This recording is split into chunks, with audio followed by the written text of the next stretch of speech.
It is a fast-acting viral strain that infects the host immediately, and upon getting sick, the infected will become racked with coughs, sweat profusely, and start to get the shivers and chills. There he is, the legend. The man, the myth, the legend. Yeah. You can't literally run a promotion just for the AEW, what do they call them, sickos? Thank you very much, TikTok and AEW. See you tonight. Tony Khan started telling people there's no such thing as long-term booking anymore. It's week to week. The best guy is Tony Khan. Because we have just secured the bag. It's not like I tried to be a character. It was just sort of happened naturally. But it was never something I intended. It was just something that happened because the wrestlers asked me to do things in matches, and I do them.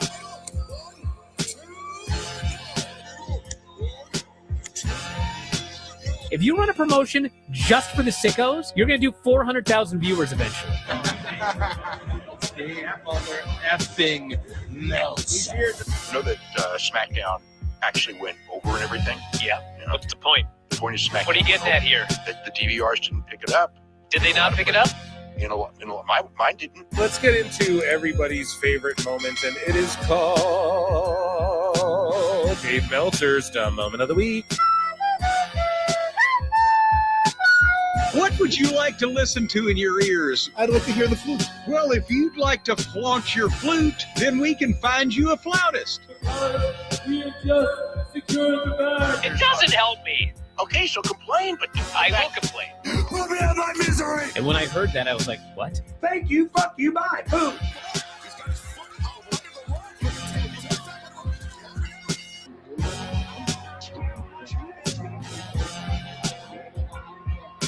You got to run a promotion for everybody. The sickos can be the ones that buy tickets first and spend the most money on the merchandise. Because we have just secured the bag. But, like, you got to promote for everybody. Then you'll have a lot of viewers. I think we proved a lot of so-called experts. We made them look like idiots. We're not going anywhere. Tony Khan's not going anywhere. You'll also be there on TNT. You'll be in 2 places at once. You'll be like my favorite movie. Time. It's so great, Pittsburgh. It's not like I tried to be a character. It sort of happened naturally. the best guy is Tony Khan. To keep themselves safe.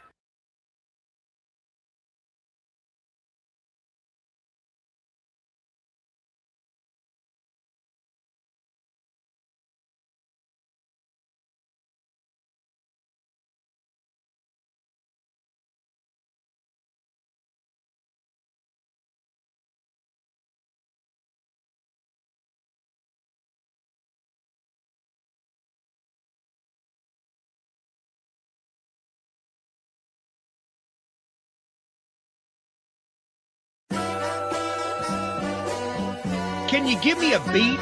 Subliminal, lyrical, rap megastar, cynical. Here's Johnny Cornette Lamar, Jungle Jack, son of a TV star. Who the fuck do you think you are? I'm hearing those jungle drums. Used to hang around with chimpanzees. What is his gimmick? He's a homeless bum, poo flinging, swinging in the trees. He's going to sit in one of those little kid seats. Jungle Jack wanted to use broken glass, real glass. The medical staff said, we don't think you ought to do that. This is where this fucking clown's head's at. Lil Jack got his panties in a bunch, so it was brought to CM Punk. He said, we don't do that on Saturday night. They're going to Wembley. He grabbed him by the goozle pipe. Real glass. You, dick lick. He did not punch a person. He choked one little nitwit. Curly-headed, entitled little prick. What you think he was going to do, dipshit? Ride me a river. Mine for wrestling of a slug in a sewer. You're not a TV star. You're tired. What the fuck? He looks like a minor.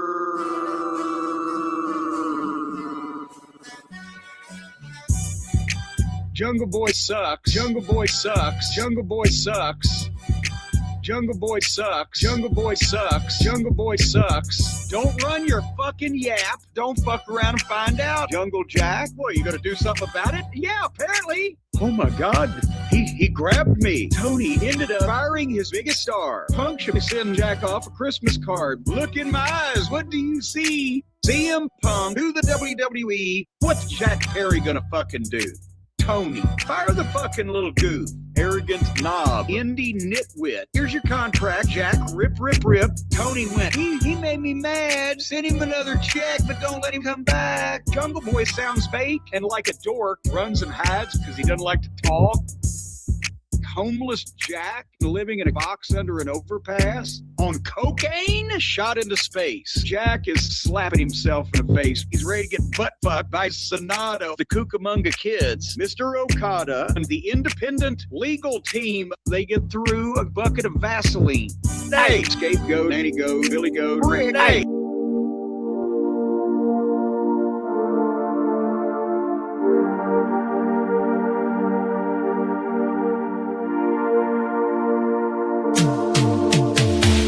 Every booking is golden, you see. Perfect cards crafted for you and me. Yeah, the best guys, Tony Khan, it's true. Triple cup, best and booker in the land. 3 red cups stacked up, always in command. Triple cup, living legend of the fight. Just a call away from making it right. Never see him back hard, no way. Got the whole roster locked in for the day. A Crimson Tower of modern art. Triple cup. Triple cup. Every booking is golden, you see. Perfect cards crafted for you and me. Yeah, the best guys, Tony Khan, it's true. Triple cup. Best and booker in the land. 3 red cups stacked up, always in command. Triple cup. Living legend of the fight. Just a call away from making it right. Never see him back hard, no way. Got the whole roster locked in for the day. A Crimson Tower of modern art. Triple cup. Triple cup. What's happening, guys? Welcome to another eclectic edition of PWT live show Saturday night. Yeah, I am your host, the infallible Phil Marks. That is Phil S. Marks. You fucking Mark! How you guys doing? Make sure you hit like, subscribe, retweet, heart, all that good stuff. You can super chat in, become a member for 99 cents. Patreon.com/Pro Wrestle Times. Let's get into stuff, man. Tonight, we got Kofi Kingston and Xavier Woods quit WWE, or were granted their release, however you want to word it. You only get so many characters on YouTube. Don't hate the player, hate the game. Tonga Loa and Jeff Cobb were fired, though. Okay, that happened. And rumors that AEW will be dead in 2027 have surfaced. So all of that and more on PWT live show Saturday night. Round of applause for me and the PWT universe. You guys rule. I appreciate all of you guys so much for being here every evening and that we do a show. And yeah, there's over 100 folks on YouTube and X. I'm also on Kick. If you guys have Kick, consider checking me out on Kick. You know, I'm trying to build, a catalog of live streams over there, and then just spreading out a bit. YouTube's doing some trippy things lately, guys. I don't know if you see what's going on. I'm trying to not draw any attention over here. No. But yeah, it's like, if anything, whatever, they're just like nuking YouTube channels and shit. AI's getting out of control. It's taking over, man. We're under attack. But yeah, I'm everywhere. Just go and check me out. I've been uploading some shit to Rumble, to fucking things are on Patreon, things are on live streams or on Kick. So you guys will know where to find me, but at Pro Wrestle Times on X. They'll never ban me there. I'm over there. Okay. So you guys know where to find me. Let's get into things, guys. Let's just get into stuff as everybody files in. We're going to start with miscellaneous news before we get into, there's not a whole lot, like, at all, okay, for miscellaneous news. We're going to jump into this first. I'm Phil S. Marks. You guys are the beautiful PWT universe. Let's just get right into things. This is Wade Barrett, and I'm afraid I've got some bad news. Cole? Ladies and gentlemen, I'm afraid I've got some bad news. And maybe some good news. A lot of ex-WWE superstars popping up and around. So a trademark filing has been made for Nikki Storm and the Best in the Galaxy. And that was the former ring name and nickname of Nikki Cross.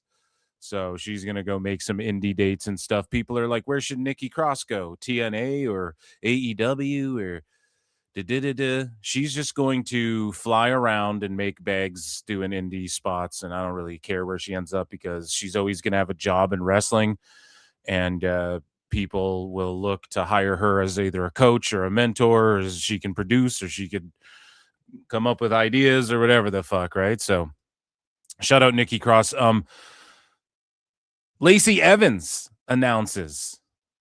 What's her other name? She has like an OF name or whatever. Her like real name.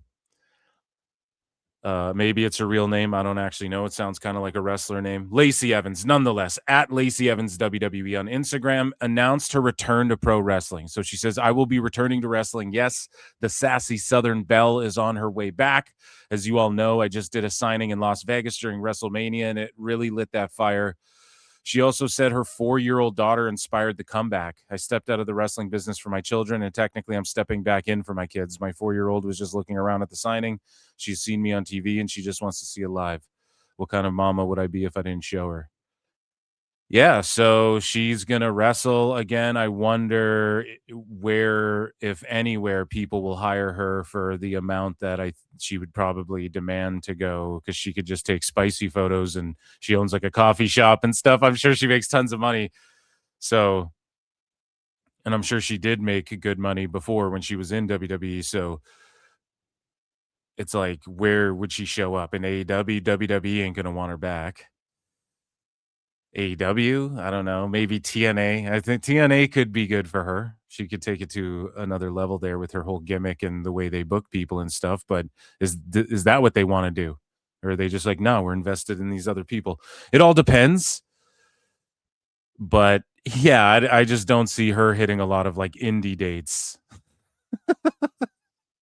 You know, whereas Nikki Cross, I see her popping up everywhere. Macy Estrella, that's her name, yeah.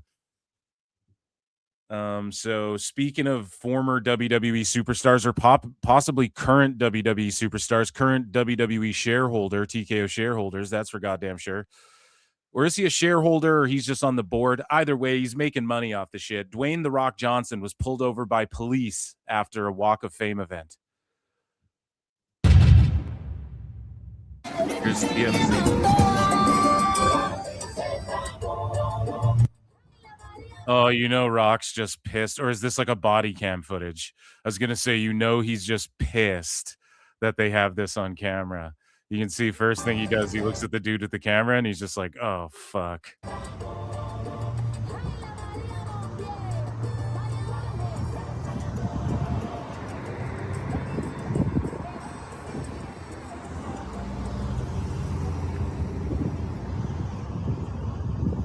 Just doing his job. Don't get mad, Rock.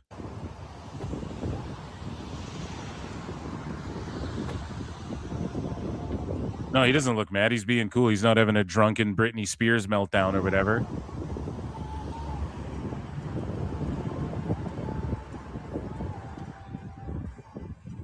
But you know he is pissed.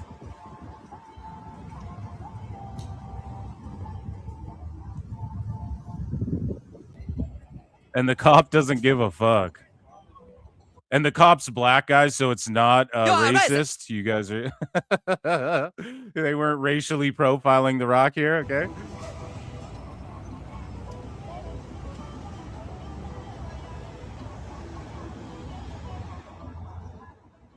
LAPD's finest right here, keeping The Rock humble, right? Are we going to watch this whole thing? Might as well. Was he like getting gas, or was he turning the corner?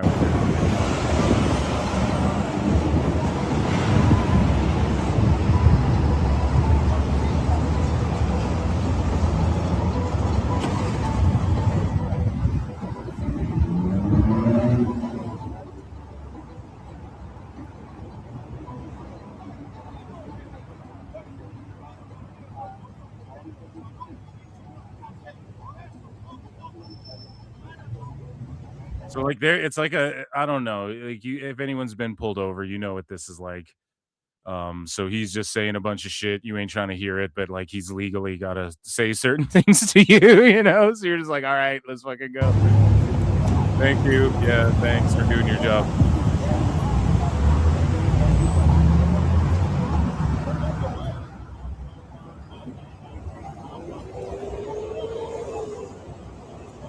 So yeah, he gets a ticket. We don't need to hear the semis go by.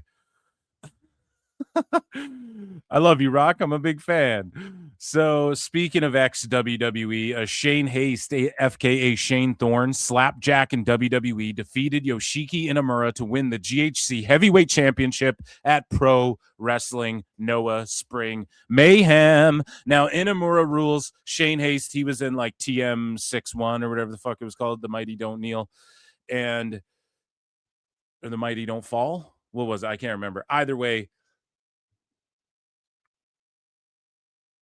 he rules. Yeah, TMDK. So The Mighty Don't Kneel. TM61 was their WWE version of that tag team, but I think that's like the overarching group name with like Zack Sabre Jr. and everyone who's in it. Either way, he beat Inamura for this title, and this is pretty dope. Let's look at the finisher. Shout out Pro Wrestle Noah and GHC. And I don't know if I need to start like new folders where it's like NXT AAA Noah folder and then like a fucking for on the AEW side, like CMLL ROH fucking whatever folder in Phil Marks bookmarks. I don't know if that's a good idea, but I might start doing that too.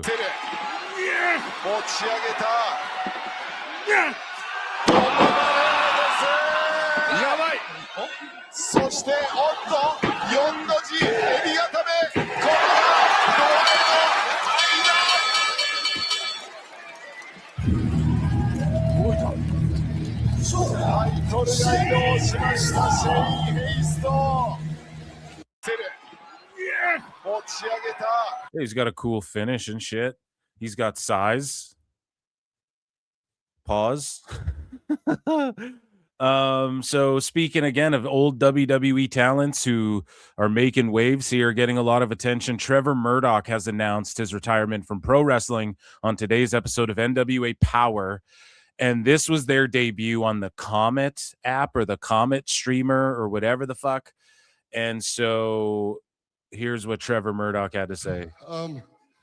What's going through my mind is I'm not sure if I can do this anymore. I've been wrestling for 27 years, and I have seen guys that come in here and they're only here for a payday. They don't give the fans what they deserve. And I always told myself that if I ever got to that point, I wasn't going to be that guy. A little harder than.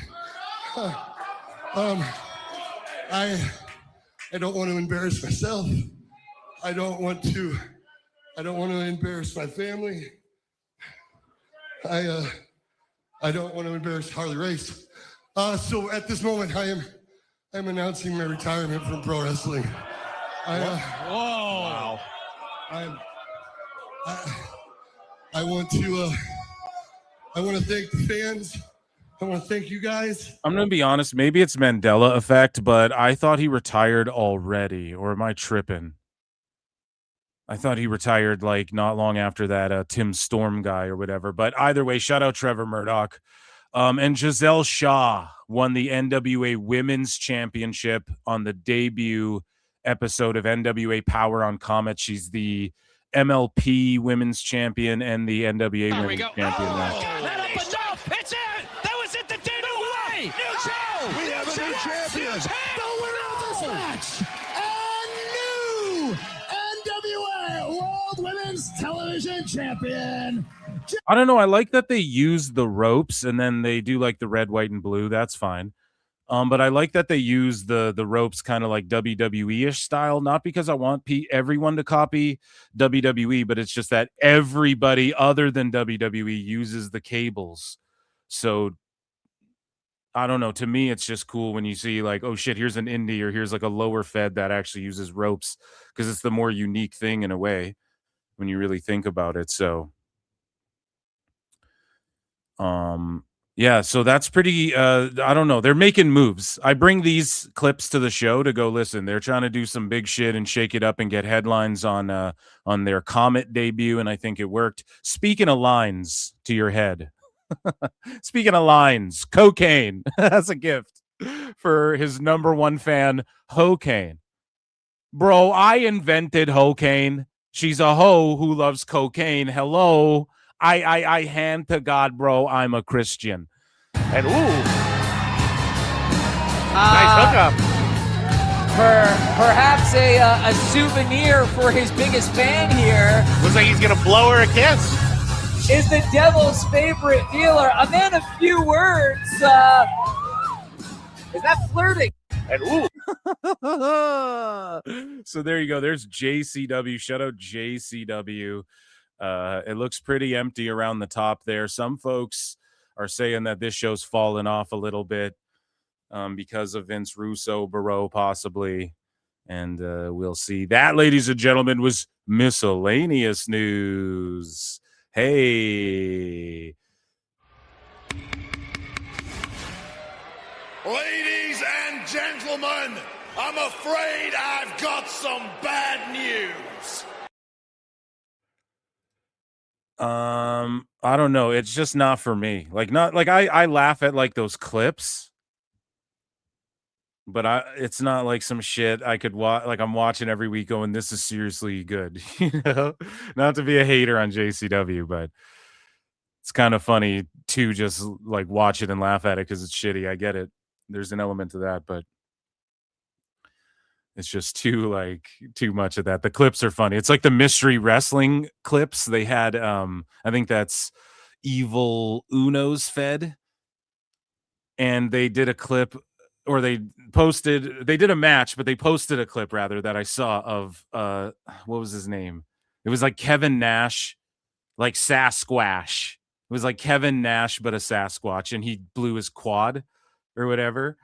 He blew his knee out while he's fucking after he hits a big boot, and it's like a guy in a Sasquatch suit just like Kevin Nash, and like it's so fucking stupid, but it's funny in clips, you know. It's indie riffic shit, so I can appreciate it. But like JCW, for people who are hyping it up, I'm like, but how long does this last? Like, how far can you really take cocaine? I get it, it's like underground and shit, but yeah, I don't know, just my opinion.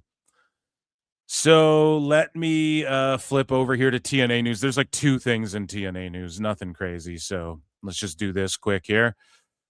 Ladies and gentlemen, banjos and aces and eights, it is time for TNA news. TNA news. So AJ Francis got in the mix here. You know, Carlos Silva and has been catching heat from AEW, and Tony Khan, I guess, have been going back and forth, but not really. It's just kind of like AEW fans and TNA fans have been going at it, right? And so Carlos Silva explains why he pulled TNA from these matches on the indies. And we've already talked about this on the show, but I just want to play it here from Busted Open Radio from the horse's mouth here. And then AJ Francis had a response because he was like going to bat for Carlos Silva when everyone's kind of lolling on him, you know? There was supposed to be the match between Nick Nemeth and MJF out in Long Island, and you stopped it. Fans were upset at you. They pointed the finger of blame at you. And I think you've realized too, fans get over it quick, just like anything else. You can't take the highs too high and you can't take the lows too low. What went behind that decision? How tough was that decision to make for you? It was super tough. And look, all these business decisions are tough. And I don't like being called a little bitch on social any more than anyone does. And it's I hear it every day. It's okay. Never happened. But it's okay. You know, yeah, you do take the goods with the bads, and you got to make some hard decisions. My job sometimes is to make hard decisions.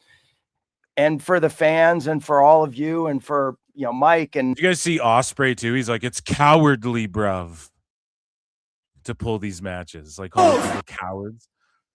It's like, man, you're the guy who got fucking hurt, comes back, just rests on his laurels, doing dumbass shit, not getting over, tied up in Moxley's bullshit, took Tone's money, talking about going to New Japan more again.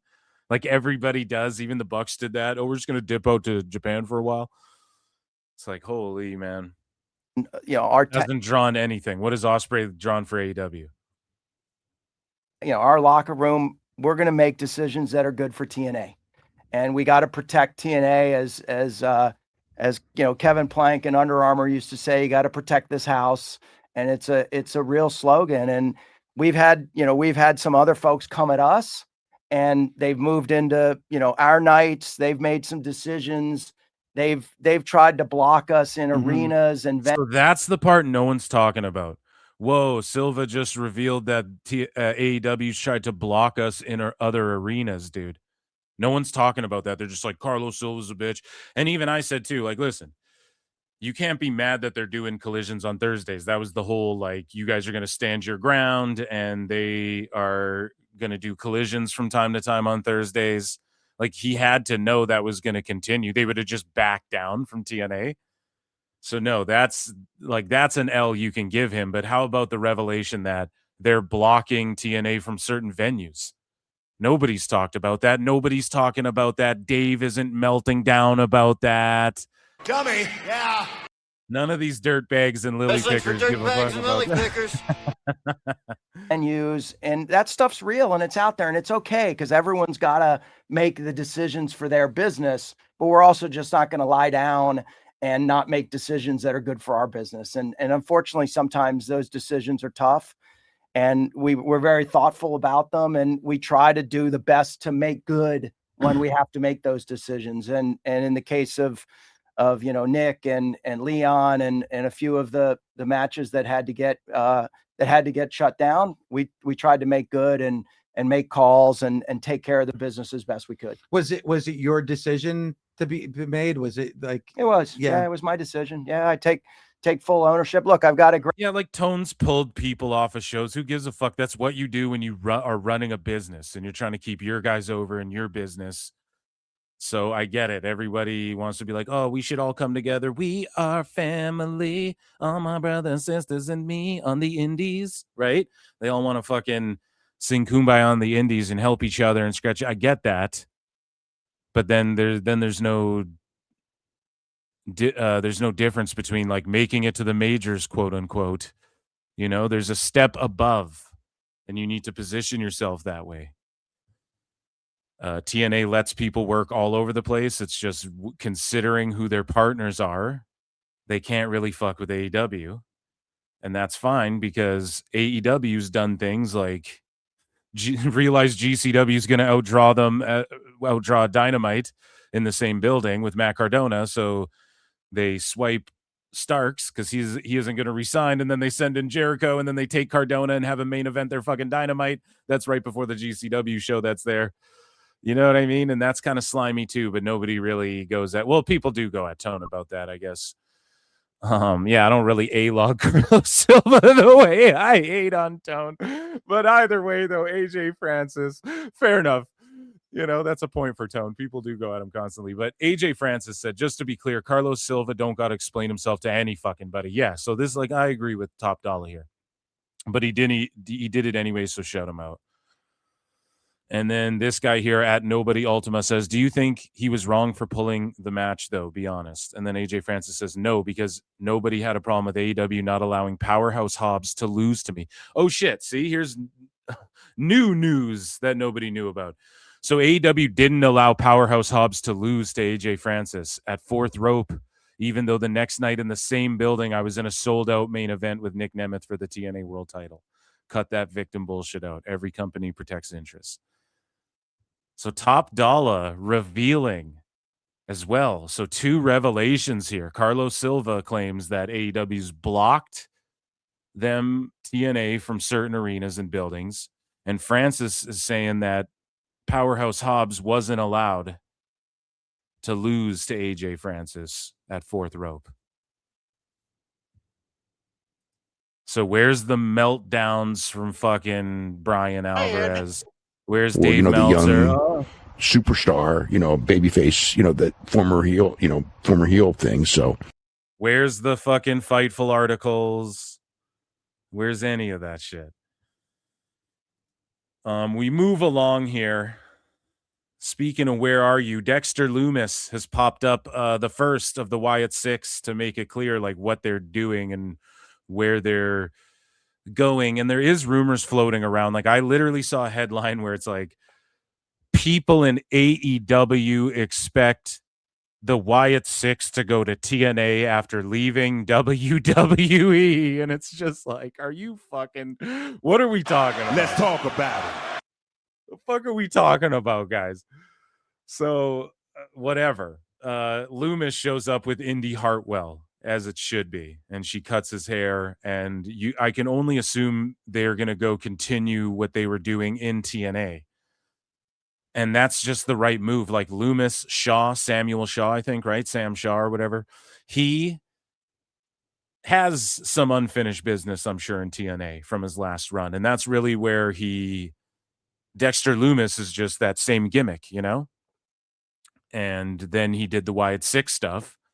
And he and Indy Hartwell are not people who are going to come in and like demand too much money or fucking TV time or anything, right? Like he can just, I'm sure he'd be fine with like a decent contract there. And he would actually help elevate the show. I think this isn't like, oh man, we're fucking taking ex-WWE guys. If you really think about it, if he's cutting his hair off here and he goes back to TNA, it's really like his return to TNA. Like he really made his bones in TNA. It's not like he went to WWE and they had him playing a whole different character. He went there to continue his TNA shit, just with a different name so they could own the IP.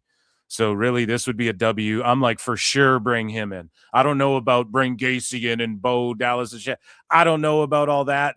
But Dexter Lumis for sure should go back to TNA, I think, out of anybody. And it's pretty clear that's what's going to happen if he's with Indy and they're doing this vignette here. So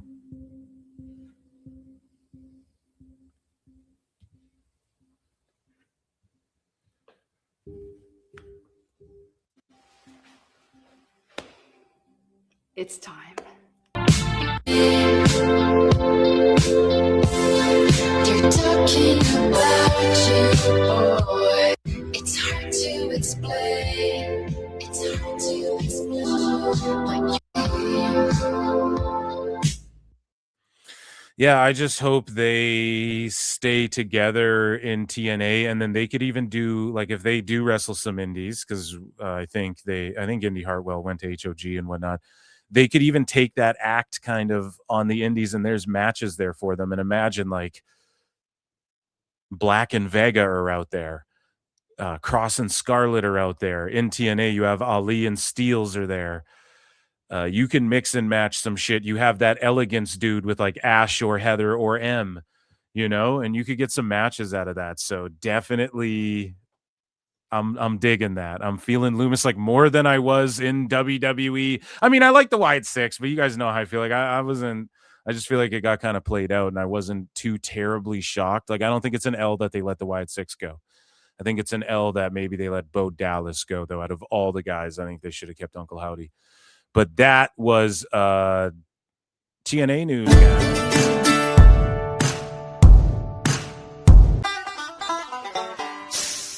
So I am going to put a poll in the chat, and this is for Kick, X, and YouTube. 1, 2, 3, or 4. Who do you think should have stayed in WWE? Is possible, because I'm redacted. I did a typo, but I meant if possible. 1 for Kofi Kingston, 2 for JC Mateo, 3 for Xavier Woods, 4 for Tonga Loa.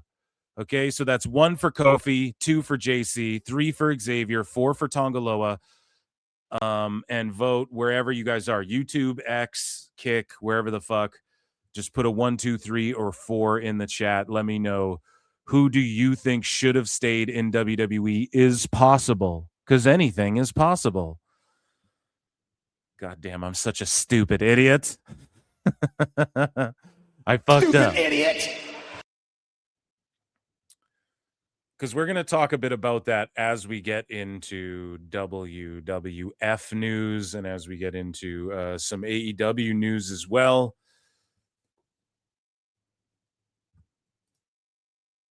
And there's some breaking news about AEW. So I'm actually going to bookmark this as you guys vote and hit like and subscribe and retweet and all of those nice, kind things that you guys do. Okay, well, that's going in AEW news. And this is going in AEW news. Damn it. I just, okay, that, so guys, we're not going to cover the whole Anna Jay, Jack Perry, Sean Ross Sapp saga tonight because I'm actually just making a video about that. And it's a good thing I held off because new Jack Perry stuff that I need to add to that video. So I'm going to have to record another piece and add it. So yeah, and check out some of the videos I made that are more like edits and me talk, like it's not on PWT Live or anything. I did one about Paul Walter Hauser, Ric Flair, being a drunk mess, Paul Walter Hauser and Tony Khan coping about WrestleMania in Saudi. What else? I did a video on like the recent cuts that happened. We're going to talk about cuts tonight, though. Obviously, well, cuts and quittings, if you will. But yeah, make sure you check those videos out too, because those are just videos, right? Like they didn't happen before.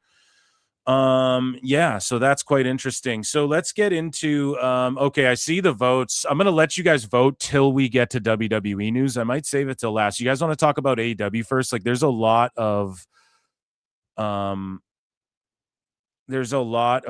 rumors or whatever circulating because Nick LoPiccolo said that like AEW got denied in August of some shit for being renewed. We're going to go over all of that. That's going to be like the focal point of AEW news. So I think we might do that next. I do just want to do some Tony Khan watch and see what chat's saying.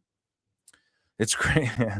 Yeah, so we do have a Tony Khan live as well where he's like showing off a Lucha mask, and it's like I can't wait, but he is taking your boy Phil's advice. So all of that and more just in a little bit. I'm going to check in with Chad here. Oh my God, I just can't wait. I cannot wait. Oh, this PWT. How I love this PWT. Ghetto, only the Boo Day, do all the AEW. Yeah, let's do AEW 4. Yeah, so you guys are just throwing numbers in there. 1 and 3. Stop picking Cobb, you twats. Get your votes in. Yeah, so that's 1 for Kofi Kingston, 2 for JC Mateo, 3 for Xavier Woods, 4 for Tonga Loa. Who do you think should have stayed if possible? Now, I know that's just a very broad question, but I mean it to be. Like, let's say Xavier could have been like, all right, I'll take the deal. But Kofi's like, nah, fuck that. I'm still going to go. Like, let's say it just worked out with someone, whether that means they're getting a monster push or not. Like, who do you think should have, if it was possible, like in their heart, monetarily, whatever you chalk that up to, like who's the one out of those 4 you're like kind of the most bummed to be like, fuck, they're gone. And yes, I want it to be separate, the tag teams, right? Like, obviously I'd love if New Day were together anywhere they go, but you might like Kofi more than Xavier or whatever the fuck. Never liked Wyatt Six. Damn. Yeah, a lot of people thought they were like a one and done with the debut. I want the match for I think you're talking about like the high school rival, Cody Rhodes and Xavier Woods, Austin Creed. They were fucking rivals in like real shoot amateur wrestling in high school. That would be awesome. Hell yes. Okay. Shannon Elizabeth is on OF. Forgetting American Pie is on DVD. That popped me. True that, dude. That shit's on VHS too. That's one of the last VHS movies. Okay, so let's do some AEW news. Everybody hydrate though. Speaking of hydration, someone who knows a whole lot about hydration. Chris Jericho. I look and see it's not just me. So many others have stood where I stand. We are the young, so raise your hand. They call us problem child. We spent our lives on trial.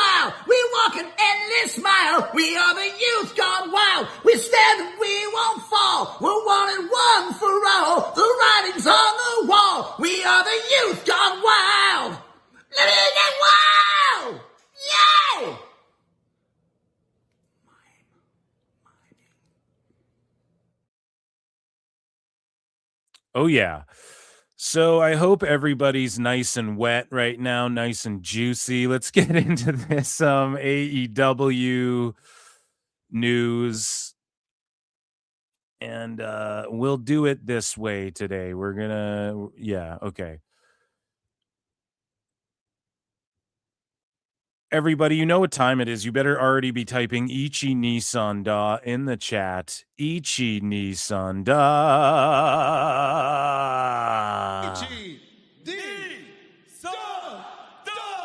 Because it's time for AEW news. And the best guys, Tony. The best guys, Tony Khan.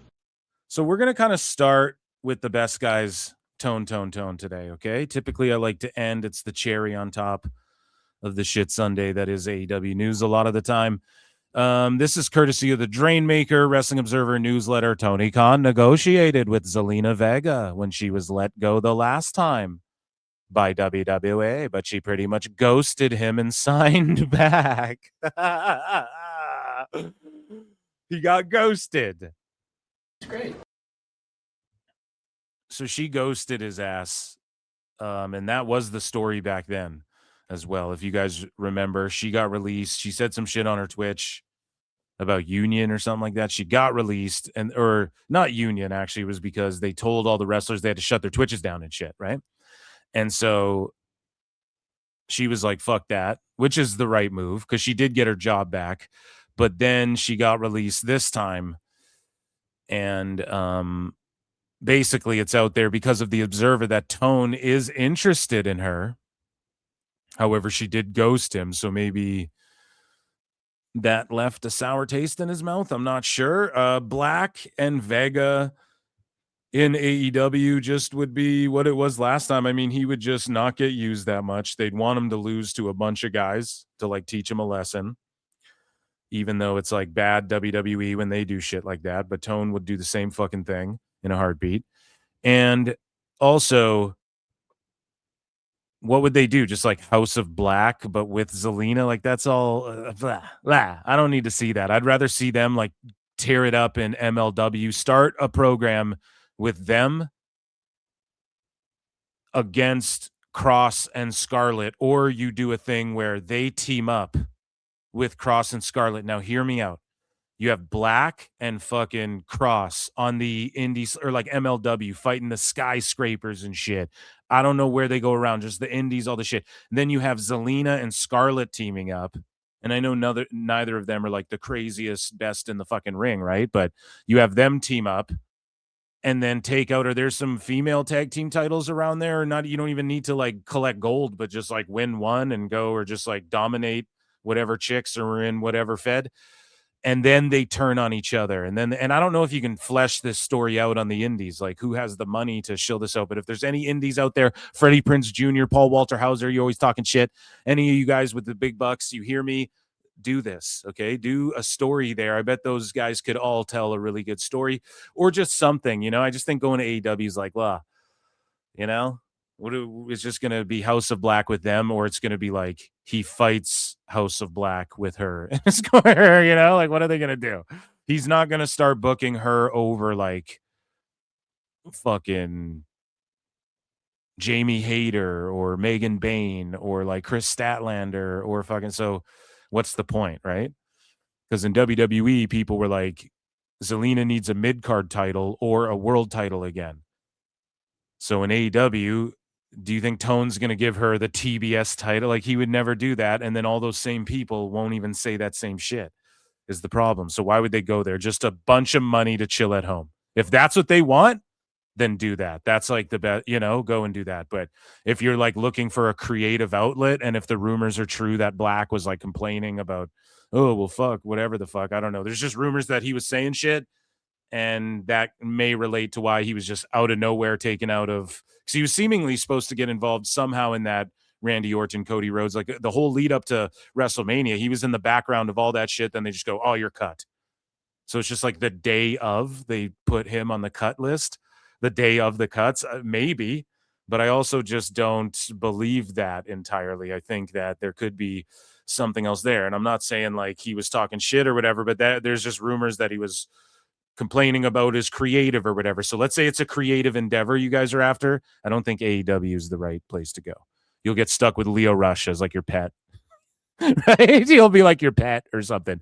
Or you end up like Athena, who's not doing that bad. I mean, she's working on her own wrestling school. She's making money. She's been in ROH, and she surpassed Bruno Sammartino's 1,237 plus days as ROH Women's World Champion. And she's had 35 title defenses in that amount of time. If that was Roman stats, they'd be like, man, fuck Roman Reigns. Dude, the sicko sector would be like, oh, fuck, Roman Reigns ain't shit. These guys, 0 title defenses. Oh, that's what it would be. We know this. But with that being said, congrats to her. I'm not shitting on it. I just think she should have been on the main roster. But hey, again, if she's getting paid, she's doing this with the ROH women's title, okay, and she runs her own indie/school. So if that's where her heart is and she's down to do that, I just like, here's the thing.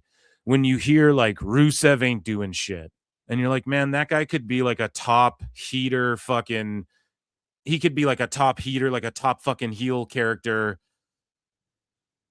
like really anywhere, you know, if you booked him correctly. Like even in WWE, they're positioning him as like a gatekeeper to the Intercontinental so that the baby faces can beat him for the Intercontinental title. And he might even touch it one time before he's gone. I don't think Rusev be in fucking WWE that long again. Not to be just the way they're cutting people, not to be a hater again, but like I just think he's fucking he gets snip after the, you know, probably like fucking end of this year or next year or some shit. I like Rusev, but the way they're cutting folks and the way people are like, fuck it, I'll just leave. Rusev, I don't know if he's long for WWE, but that aside, it's cool to see that Athena's like giving back. Like, what was Rusev doing? He was just training and fucking going on his Twitch or whatever. Every now and again, what was he doing? Just going to Bulgaria, chilling at home. That's all fine and dandy. But she's like starting a school and a fed and like trying to coach the next generation, you know? So hopefully she's parlaying Tone's bucks and the light schedule into other shit. And it seems like she is. And I mean, hey, has prestige been brought to this title with this run? I mean, in the history books, it'll say like, it's not like it's even comparable to Bruno. And that was his second run, by the way, too. That's Bruno's second run. But is it comparable in any way? No, absolutely not.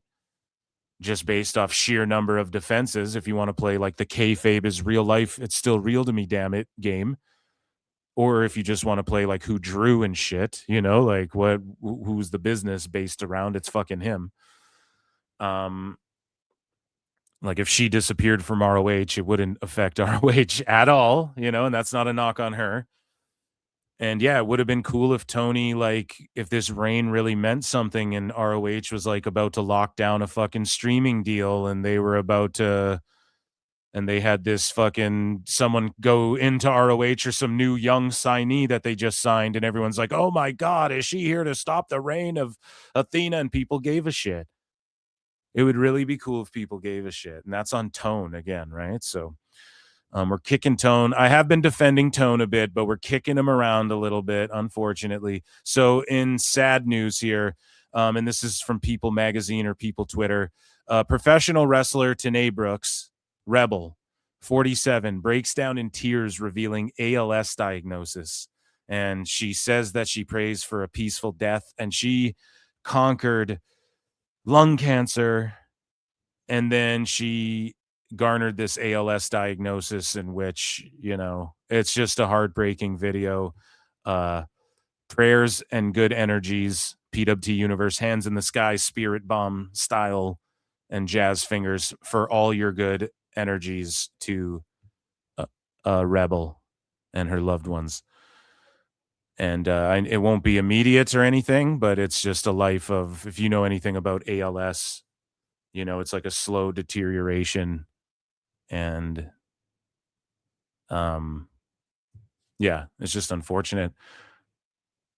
Speaking of unfortunate health situations, Tony Khan just announced that Persephone is injured and out indefinitely, and she won't be wrestling in the Survival of the Fittest match at Supercard of Honor.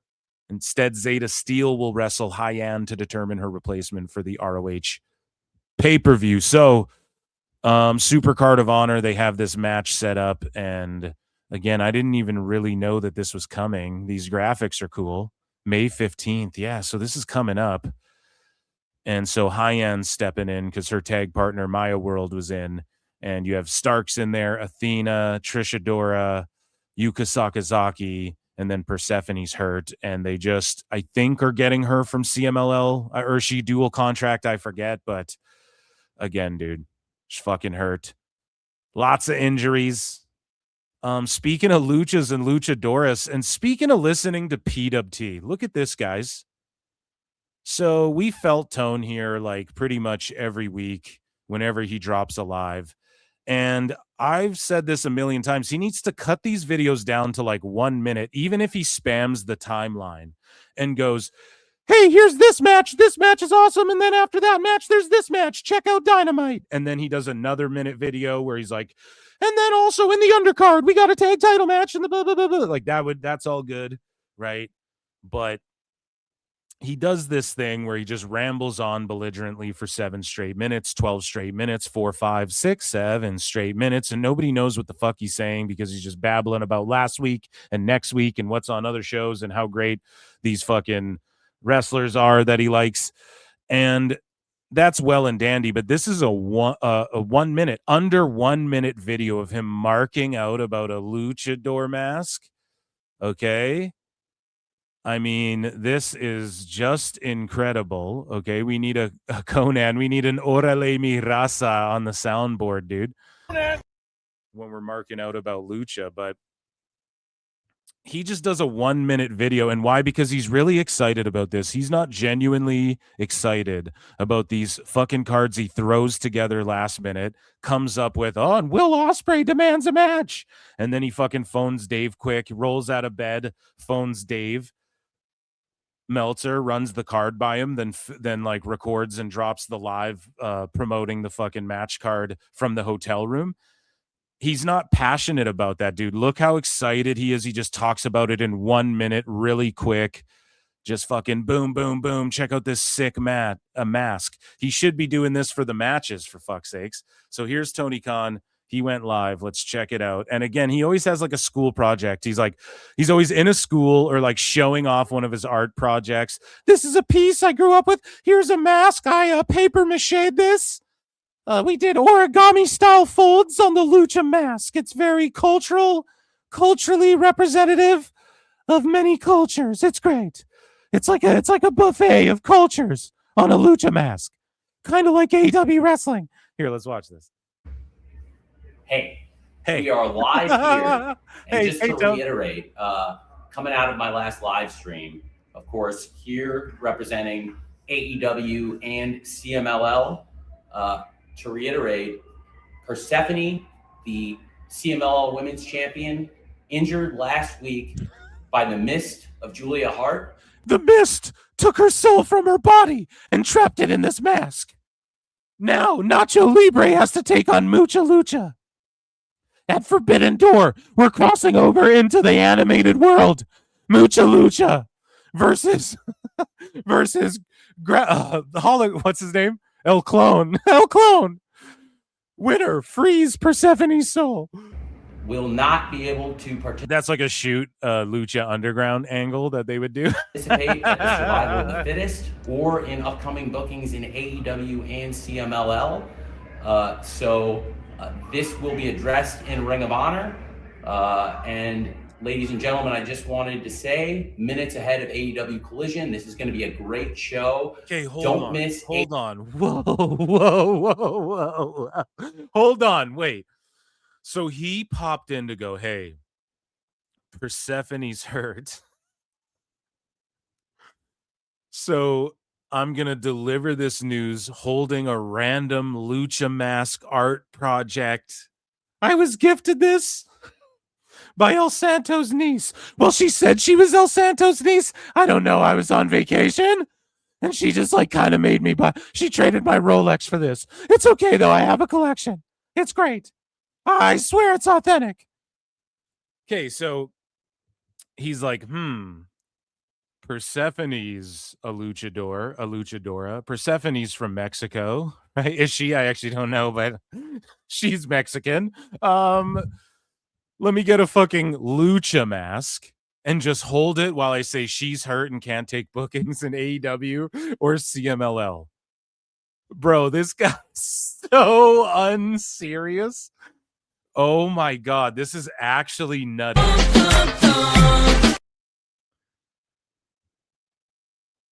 Oh man, this is actually kooky. AEW Collision coming up minutes from now. I thought he was going to be like, this is a gift from me, or like in honor of fucking.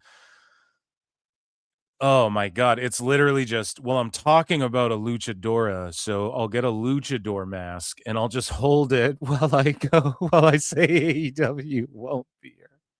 It's actually a cake. Is it cake? He cuts into it. It's actually cake. Jokes, I bought it for her. A feel better present. A get better present. Eastern, 7 p.m. Central on TNT and HBO Max tonight. At the very end, he fumbles it. He juggles it around like Goofy. Oh, it breaks. It's like a vase. Oh my God. Tone, man. He's such a cutie pie. How can you hate that guy? He's so cute. The best guys, Tony Khan. So that was the best guys, Tony Khan. That might be one of the best Tony Khan videos of all time. Of all the times. Patreon.com/Pro Wrestle Times, guys. And you can super chat in if you want to support or join Patreon. LuigiTron51 for 2 says, why does he look like CM Punk? For 2, why does he look like CM Punk is yelling at him? Yeah. Yeah, dude. I don't know. He always looks like he's going to the principal's office, or he just looked like he was at the front of his class doing an art presentation. Like, this is my lucha mask. I made it out of paper mache. Oh, shit. Wrestling Chico, ayo, for 2 says, happy Lucha Saturday, Phil. PWT for life, Chico. Dude, shout you out. And yeah, what is there AAA on or what? Do we got to turn that on? Is it on at some time? Is it on? Is it on? Is it on yet? Is it on? Are we there yet? Let me know though, guys. If AAA is on, I will throw it on YouTube and I'll say on again. I'll say it so much that we all start thinking about how weird of a word on is. Okay, so ladies and gentlemen, it's chat saying, prayed for Rebel to get better. You're fine. I was just giving you shit. Chat's giving each other shit. What are people saying? You know, TK is going to throw a ridiculous amount of money at these recent releases. Yeah, we're about to talk about that in a sec onto his already bloated roster.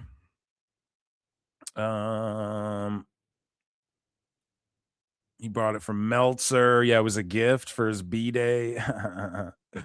Okay, guys, so let's get into some more. Let's get into some more shit. Guys, vote in the poll. There's a bunch of motherfuckers watching. I'm also live on Kick. If you guys have Kicks, check me out on Kick, because that's just like another place. We need the content like in a bunch of fucking places. So all of my live streams, I also stream live to Kick. Just so you guys know. And then vote in the poll, guys. It's the on-screen poll. So wherever you are, if you're on X, if there's like a chat thing, I don't even really know how it works.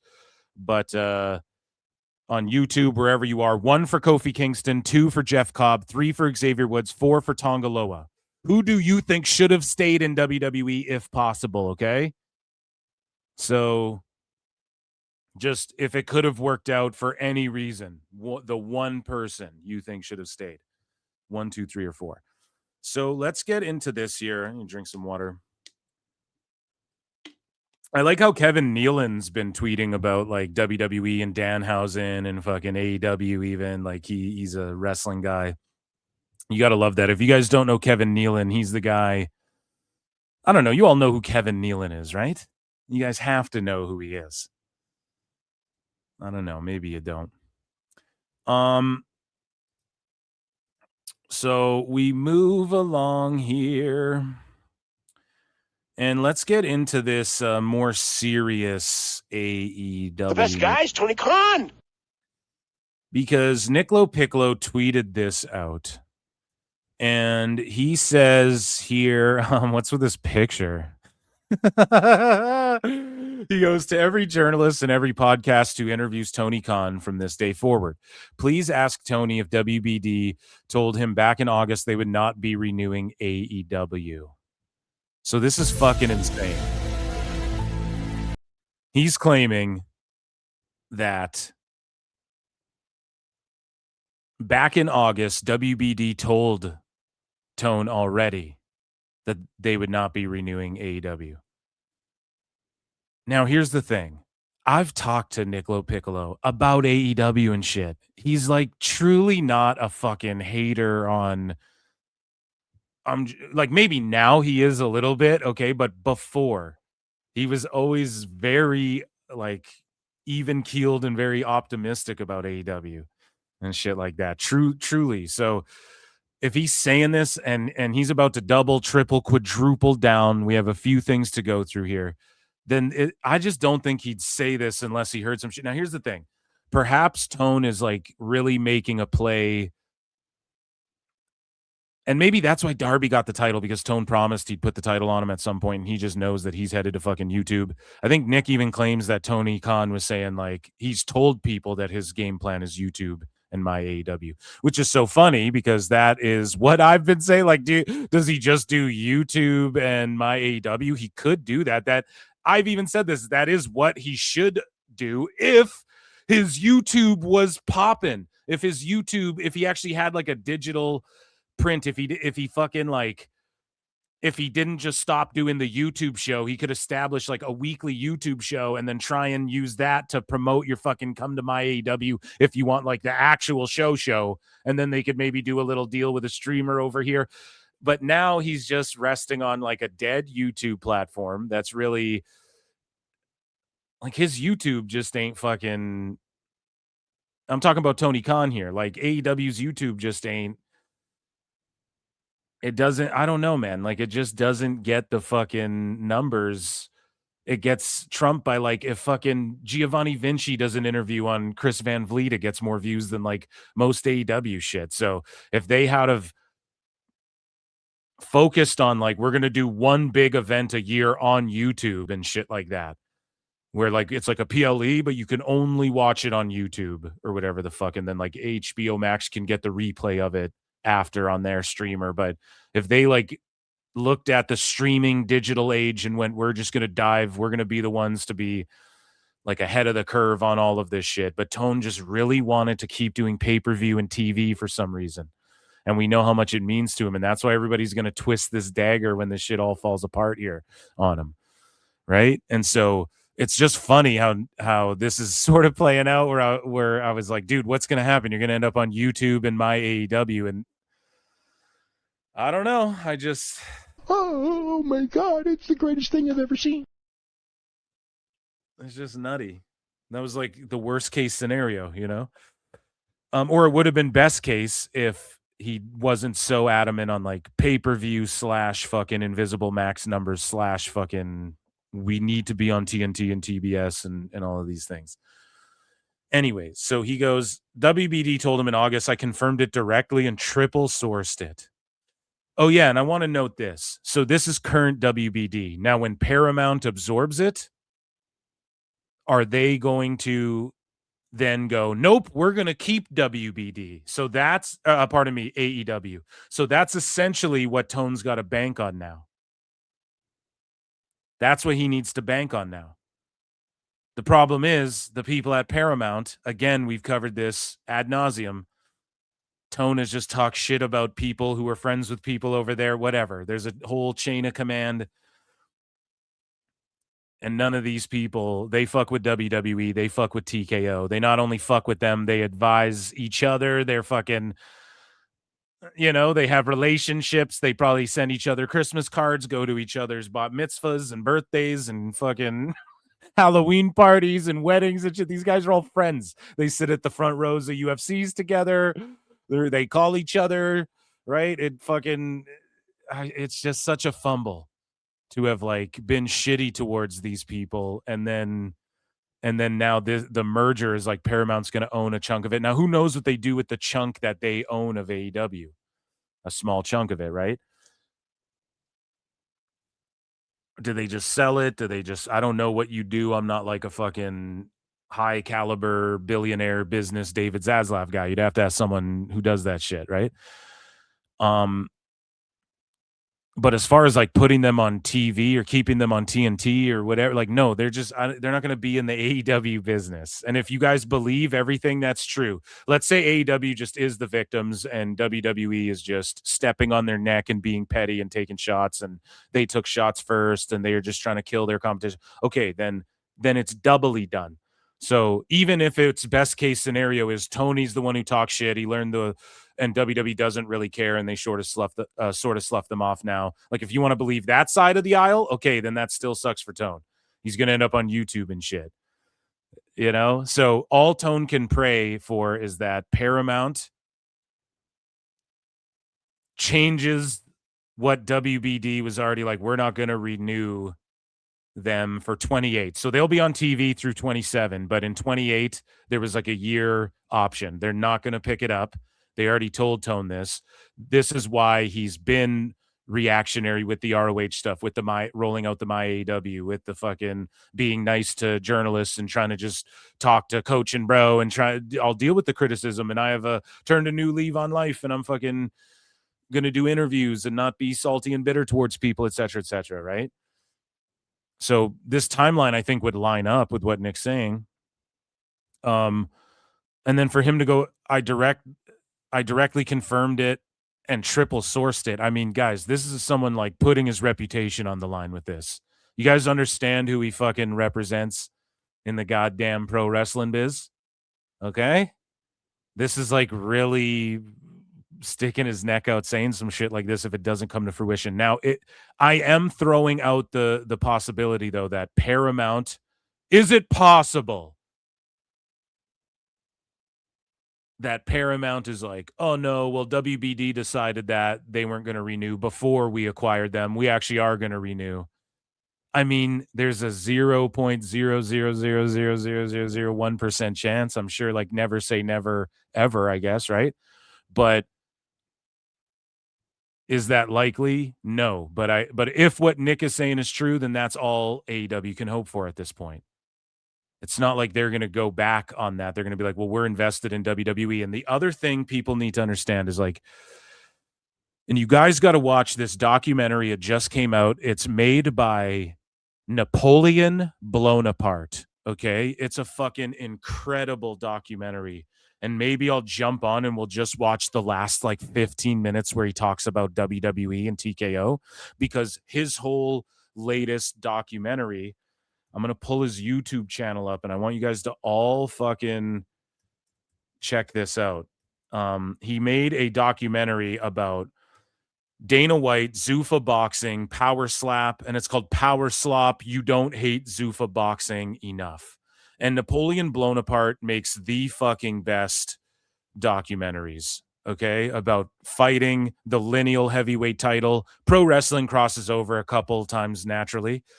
But at the end of this documentary, in the last 15 minutes, he talks about the state, because this doc is sort of about what TKO's doing and how they're really just fucking up UFC, essentially. And Zuffa boxing, it's going to fuck up boxing too. And boxing didn't react to it quick enough. And what Dana White's doing. And in the last 15 minutes, he kind of goes over on the wrestling side. So the way I'm on the wrestling side going, look, guys, we can't just say TKO's like not fucking anything up. Like on the MMA side, fans are saying whatever. So Napoleon Blown Apart's over on the MMA side going, look, guys, on the wrestling side of things, this is what the fans are saying. And it's brilliant stuff. And what he sort of, the conclusion he comes to, and he has like a lawyer in this doc and just certain people come on and fucking break down what he's talking about and whatever, all these court filings and the restructuring of the Ali Act and all this stuff Zuffa's doing. And they talk about TKO and they're like, dude, TKO is just about like creating. They're just like buying and creating all of the shit. So like WWE, they buy that and then they're just going to own this pro wrestling space entirely. And then with UFC, same thing. bull riding. There's no like main bull riding league that's like drawing crazy. So they go, we're going to create bull riding and we're going to fucking create our own league. We're going to create, and that's sort of like what they're trying to do. I say all of that to say, if that's their model, then AEW's fucked. They're not going to be like, yeah, we want multiple wrestling companies under our umbrella. Okay. And go and check out Napoleon Blown Apart. Here's his YouTube channel. And yeah, it's called You Don't Hate Zuffa Boxing Enough. It's a fucking brilliant documentary. And yeah, the last like 15 minutes is about TKO, and it's brilliant stuff. But basically what I'm saying is like they just want WWE to be the end all be all. So TNA is willing to accept that position as like, yeah, we'll partner with them to help our business, but they're not going to own us. We will just work with them, and they will have some say in what the fuck we do. That's what that's what they're doing. They're not interested in like, oh, we can buy AEW and blow this up into a big. At the most, they buy AEW so that they own all those wrestler contracts, and then they fucking expand WWE more, and then they fucking own the tape libraries for some of the IP of some of the fucking wrestlers. That would be the only thing that I could see ever happening with if TKO were to take over AEW or anything like that, right? And Tony Khan, I don't think would ever let that happen. So just the way TKO's like positioning themselves in the market, in the world of pro wrestling in general, like they are setting themselves up so there is never going to be like competition, and they don't have to monopolize to do it. They're just blowing WWE up. It's the same with UFC. All these other leagues come and go. They don't stick because the UFC is the UFC. It's like the XFL and NFL. XFL is never going to beat the fucking NFL. It just isn't. It's cool to own it.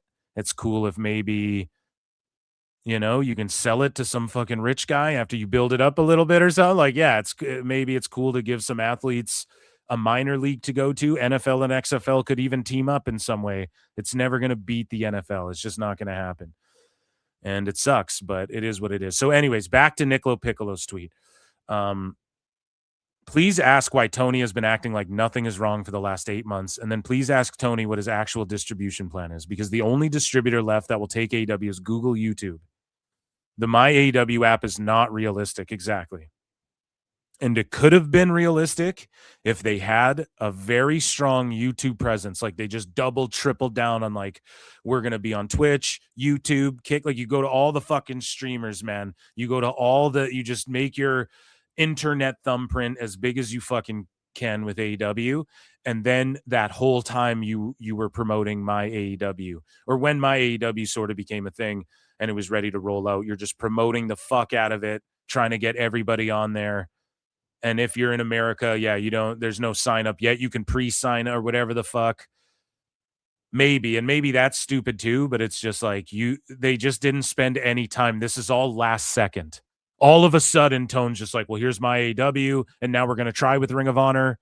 And now Darby gets the title, even though our ratings were going up. We're going to fuck that all up. It's just like a scramble all the time. Everything's reactionary, right? That's how I break Tone down every fucking time.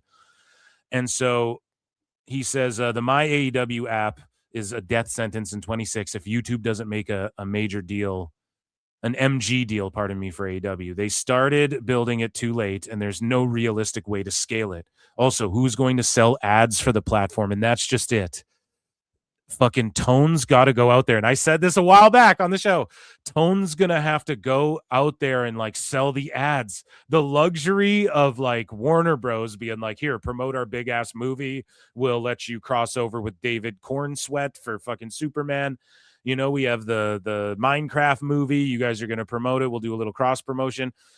Here, we're running these ads, whatever. Tone's going to have to like go out there and really grind for it on his own. And yes, there's people in place. He has people out there who can do these things. But again, it's all only on you. And who's going to pay for that? Who's going to pay for that? Right? And especially, well, in the sickos' minds, like, oh, the basketball game's on, so nobody's watching AEW. But it's like, realistically, how many fucking people are watching AEW that are watching fucking NBA playoffs or whatever's going on, right? So with AEW, man, who's going to invest in that? And then, like, especially because these max numbers were all invisible, and then they go away. Because what are like BJ, Bethel, and Dave going to say? Oh, on my AEW, there was 500,000 viewers, Brian. What the fuck are you going to say? Because that would just, there's no believability in that whatsoever. And they just fucked up, and right now they're just rush, last minute, sticking old content, an old done podcast, AEW Unrestricted, and then Ring of Honor, which people already got on Honor Club, and there was like 20,000 people sub to that. So what does that do? It's just Honor Club, but with this now defunct podcast that sucked, that would get 2,000 views if they were lucky, if Mina Shirakawa was on an episode. The fucking guy who wrote their book, I'm pretty sure, got like 1,000 views or some shit on that podcast.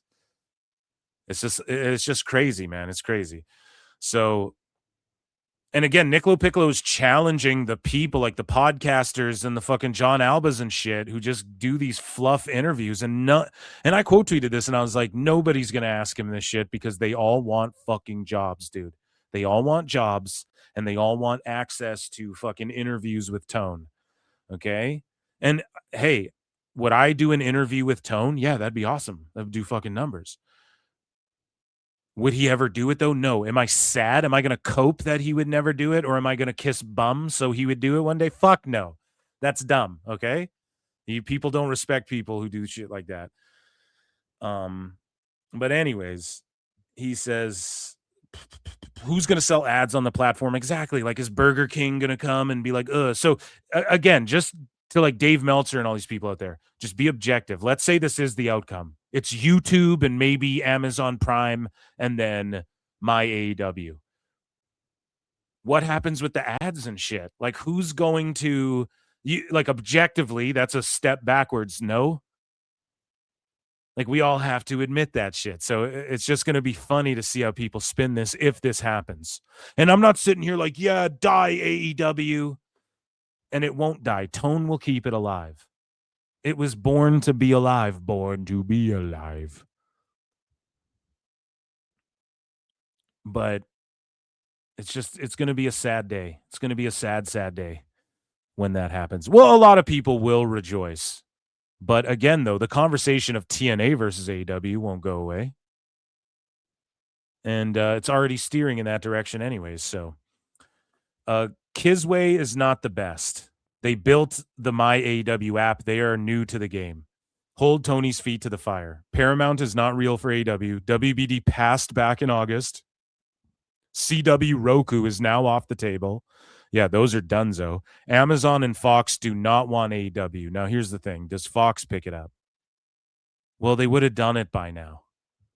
And if they do it, it's going to be because Tone takes like... He eats a real big shit sandwich. They go to Fox, it's going to be because Tone, like the deal will be on some TNA shit less than that.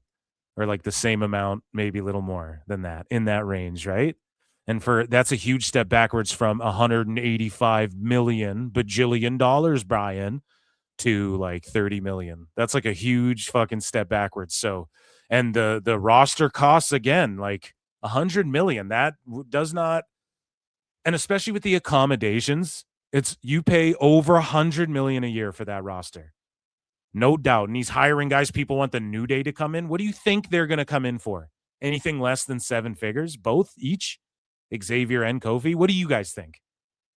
Come on, man. Tone is going, everyone's like, you see these fucking marks with these lists. Oh, the New Day versus MCMG versus the Young Bucks, Edge and Christian, fucking the Hurt Syndicate. Meanwhile, these are all old WWE teams too. But but they're just like listing all these fucking teams they can have matches with. FTR, and it's like you're going to see 3 of those if you're lucky, because the New Day is going to come in. They're going to get over $1 million each per year, and they're going to fucking sit at home most of the time, and they're going to game and shit. And Xavier Woods going to do his gaming channel. Now, this is what's crazy. When I heard Xavier Woods was gone, we're going to talk about this in a bit. What happens to Up, Up, Down, Down? I'm not sure. We'll talk about that in a bit. But he just says, yeah, Amazon and Fox do not want AEW. Fox took CMLL and AAA before, because AAA is on Fox, and then isn't CMLL on like Fox 2 or some shit? Maybe I'm wrong on that, but they're in they don't want anything to do with AEW. Why? Is it because of some of the people that Tone pissed off that might be connected to like the Ari Emanuels and that whole Trump sphere of fucking influencers slash technocrats slash fucking you know what entertainment moguls and all this shit? Yeah, buddy. Oh, Fox News and like the whole Trump sphere. Oh yeah, you pissed them off? Oh, okay. So they're not gonna fuck with you either. And a lot of people are like, Paramount's not owned by TKO. TKO doesn't own Paramount. Yeah, we know, but it's not about that. It's about like, it's about who you know, buddy. So yeah, Fox ain't gonna want them. And Amazon, everybody says Amazon. Nick's like, no. Nick's always said no. For the longest time, he's told this to me personally. No YouTube, buddy. He said this to me forever. Amazon, okay, Optimist Phil, okay. They offer them some money to be, because they already have their pay-per-views, or they keep their pay-per-views on there. That's like best case scenario if what Nick is saying is true. That's not a good thing. So hopefully they land on their feet. And he says, ask Tony. I'm going to check him with chat here. He says, ask Tony why he's been lying to you in the locker room and to the fans, acting like things are all great with the network. I'm sure a lot of people would love to hear his answer. And here's the thing, dude. Tony always acts like everything's good with the network. He always has, dude. He always fucking has. So let's here, let me check in with chat. What's chat saying? Chat, start chatting. What do you guys think about what I'm saying? Am I spitting here? Monkey Balls for 5 says the "We Want Tonga Loa" chant is gonna blow the roof off of Monday. Dude, how crazy is Tonga Loa comes in the company, is on the Bloodline game cover of 2K, makes a game cover, is injured like the whole time, and then just gets fucking released. And yeah, I heard he was fucking heated about his release. And then Cobb, yeah, it's just unfortunate. He made it like just shy of a week. We'll talk about that in a bit. But yeah, the Tonga Loa chance. Here's the thing, though. I'm glad that people aren't trying to pull an R-Truth. It's the Britney Spears effect. I talked about this before. It's like, leave Britney alone. Oh my God, there's a documentary. She's in a conservatorship. We have to set her free. And then we set her free. And then she's fucking like knife dancing and crazy and fucking wasted, driving around wasted, back in rehab. And it's like, God damn it. Nobody should have said shit. You should have left her alone. You know? Maybe her family was just trying to take care of her. You know what I'm saying? And it's like with R-Truth, everyone's like, bring him back. And then they bring him back. And then what have they done with him? He's just reading ESPN Ultimate or Unlimited ads or whatever the fuck it's called. It's just like, they should have retired. He should have just retired against Cena. What more? If I was a pro wrestler and I was in the business for like, how long has Truth been in the game? Like 30 plus fucking years. Right. And I've won world titles and I've fucking done everything I've done, made tons of money. And then John Cena, like, obviously he's upset because he wants to keep getting paid and shit, you know, but it's like John Cena pins you during his farewell tour at like a big ass, what was that? A Saturday night main event or whatever event that was. It's like, dude, there's no better way to fucking go out in the business, you know? So, and that's not a knock on Truth. It was just the fans were like, we need more from Truth. And then he just comes back, nothing. And they're just paying him a bunch of money. Like, I'm surprised he didn't get cut this time around as well. So I'm glad the people weren't like, we need Xavier Woods and them back. But I think they're just happy that they decided to walk away. Monkey Balls became a new member for 99 cents. Guys, memberships are 99 cents. You can also gift. Okay? And I do a bonus show every Monday. We watch Raw. We watch botches. We fucking laugh at throwback wrestling shit. Sometimes there's like a pressing news story, so I talk about it there. Monday shows are elite.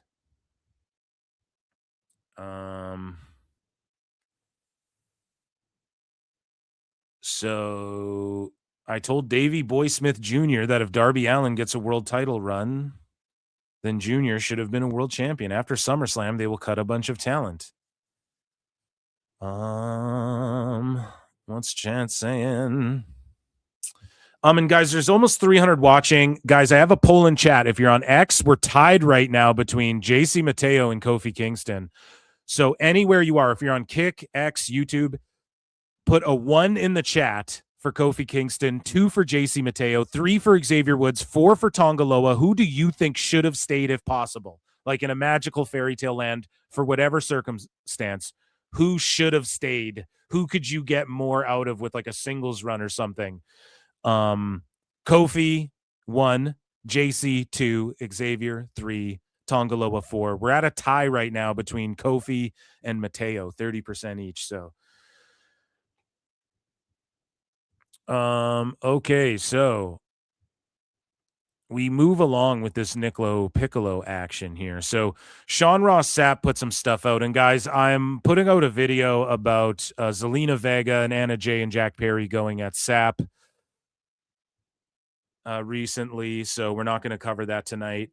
But this was something that came out, I don't know where, like on his, where's this from? Is this from the Fightful Select Discord or a fucking tweet or in their newsletter? I have no clue. Those we spoke to on all sides said that WBD has not canceled AEW Dynamite. Okay, well, I don't think that's what he said. Or not picked up an option or anything of the sort. It was vehemently denied. So here's the thing, right? They have not picked up an option or anything of the sort. So that doesn't mean they picked it up either. So there's been no picking up of any option. Now, they'll make that decision in 27, but 27 is also when they merge with Paramount, so they also didn't pick it up, and there's not a sign of that. They just went, no, there's nothing, or at least his sources, anything of the sort. So they're not even discussing it. It's not even on anyone's minds. They're like, wait until next year starts, and then we'll figure out if that, like that's kind of crazy. That's leaving it in Paramount's hands already right there. So that's kind of telling if that's true. But Nick LoPiccolo says, Sean Ross Sapp, they did not cancel Dynamite, but WBD told Tony in August they would not pick up the option.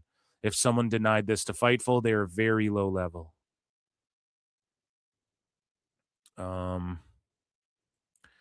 So Nick LoPiccolo responds to this guy and goes, I am not guessing. WBD told Tony they weren't picking up the option back in August as a courtesy. So Tony would have the time to figure out what's next. WBD is privately rolling their eyes that 8 months later, Tony is pretending everything is great. Paramount will not pick them up. Holy shit. And he says, unequivocal. None of it matters. My claim isn't a guess. WBD privately mocks Tony for pretending everything is so great. They told him months ago they think it's a weirdo behavior now. Oh, no. He's a weirdo. Oh, the best no. guys, Tony Khan. This is great. Oh, no. And then this guy here, Eric the Goat, says, is there a chance that he truly believes he has enough juice at Paramount to get a deal? Rich kid syndrome, a.k.a. my daddy, will call his friends and things will be all right. Nick LoPiccolo goes, no, 0. He believes he'll get a sizable guarantee from YouTube. Oh, no. Oh, no. Oh, I know. TNA just got off YouTube and onto TV. Tone's going to YouTube, and motherfuckers want to pretend it's not a war between them, and it's fucking they want to talk it's like it's AEW versus WWE. It's fucking AEW versus TNA. I've been saying it forever. Wrestling's not fake. Oh my god, if this shit is true, this is fucking nutty, bro. Let's see.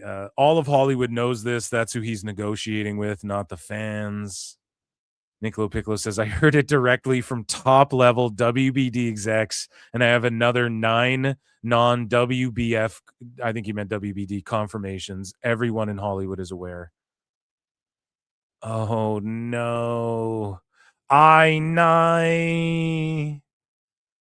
Oh, buddy. If that's true, man, that fucking stinks for Tone. Let's check if there's anything else. Let's dive deep here into ringside news and see if they provide any other context.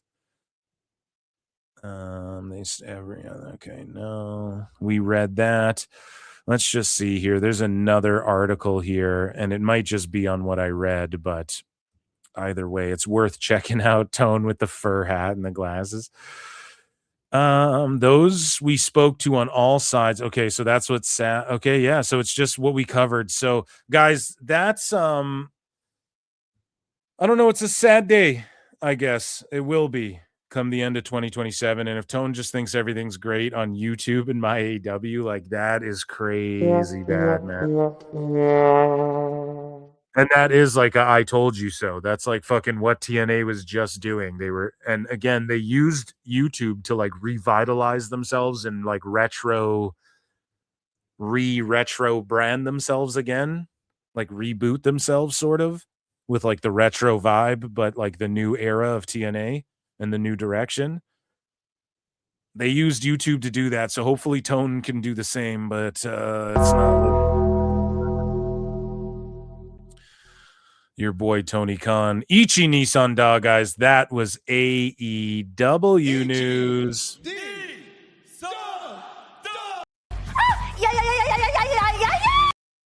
And of course, the best guy's Tony Khan. Tony Khan. So chat me up, chat me up, chat me up, chat me the fuck up. Chat gonna chat me up. Eric gonna chat me up. Oh, come on now, Eric. Better chat me up. Chat me up. We're gonna do some WWE news next, guys.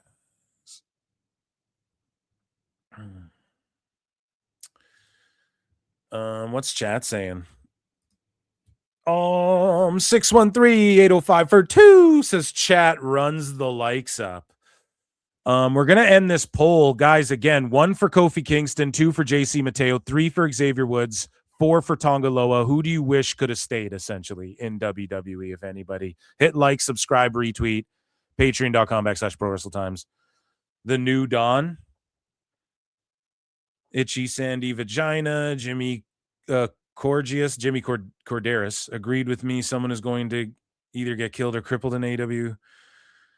Access is looking for wrestling. Yeah, I mean, there you go. But the problem is that the people who own Access own TNA and shit, right? So they're not going to do that. So they're fucked there as well. Why would YouTube make a guaranteed deal? Well, I'm glad you asked that. They will do that, and especially with what YouTube's rolling out. So guys, like we all get the messaging, and like if you're a fucking YouTuber and shit, and you're like a YouTube partner, what they're doing is they're rolling in this thing called, like, people are calling it brand tube because the U is no longer a thing. It's like YouTube branding. Like, it's this new era of YouTube that's being fucking ushered in. And again, it's like the TKO, they're TKOing up YouTube, which they already kind of like, listen, man, the ads and all that shit. I'm not mad at YouTube, like figuring out ways to make creators money, right? Like, people go on YouTube and just watch YouTube. They don't even watch TV like they used to, right? Like, people just watch YouTube and shit and listen to YouTube. That's the other thing too, for just audio. Not only is everybody watching YouTube, but just audio, YouTube has more people listening to it than Spotify and Apple Music and all that shit combined. So YouTube is going to pull, like, you know how Rumble does like these exclusive deals with people? Or like, you know, Russell Brand, who's in the news for fucking, he's a sicko for goddamn sure. But he's in the fucking, he Marty Skrulled himself pretty much. And, but he's like a Rumble exclusive guy, you know, and then they drop his clips on YouTube and shit. But if he gets banned off there, like, YouTube's going to start doing that with like Trevor Noah and shit. Bring your podcast on here. We'll give you money. It's exclusive here. The same way Spotify gave Rogan like $100 million to just be on Spotify for that little while there. He didn't have a YouTube anymore. Like, he wasn't uploading to his YouTube. during the Spotify deal days. YouTube's gonna start doing that, and they already did it with series. Like, didn't Cobra Kai start as a YouTube show? So they were doing it with shows, but now it's like the way Netflix is gripping up podcasts, and they're like, you're exclusive to us podcasts now. YouTube's gonna start doing that with people. So I think Tone thinks he's gonna get this huge deal. No one will know what it is. Dave's going to be like, oh, it's YouTube, it's Google, so they pay so much, Brian. Like, that's, we're just going to have to deal with so much malarkey when it comes to that shit. But, and then the cop out when YouTube isn't like, okay, here's where there's no cop out. Like when AEW makes a video or does a live, like if it's not trending or getting hyped or whatever, then they won't be ranked. Like they won't be in the top search shit, right? They won't be like on the front page. It won't be, and maybe if you like wrestling, maybe it'll be on your homepage. And YouTube's like sunsetting the subscription shit, right? So like even though you're subscribed to people, they're gonna like sunset. They're like starting to sunset that, right? So like subscribers don't really matter. You get pushed for having people engaged and like long form content and like retention rate. You get rewarded for things like that, right? So your home feed, they anticipate, and I think they obviously have the numbers on this, that like more people just go on their home feed and then see what they like, or you directly search up what you're looking for, or you type it into Google, your search bar, then the YouTube video just pops up of what you're looking for.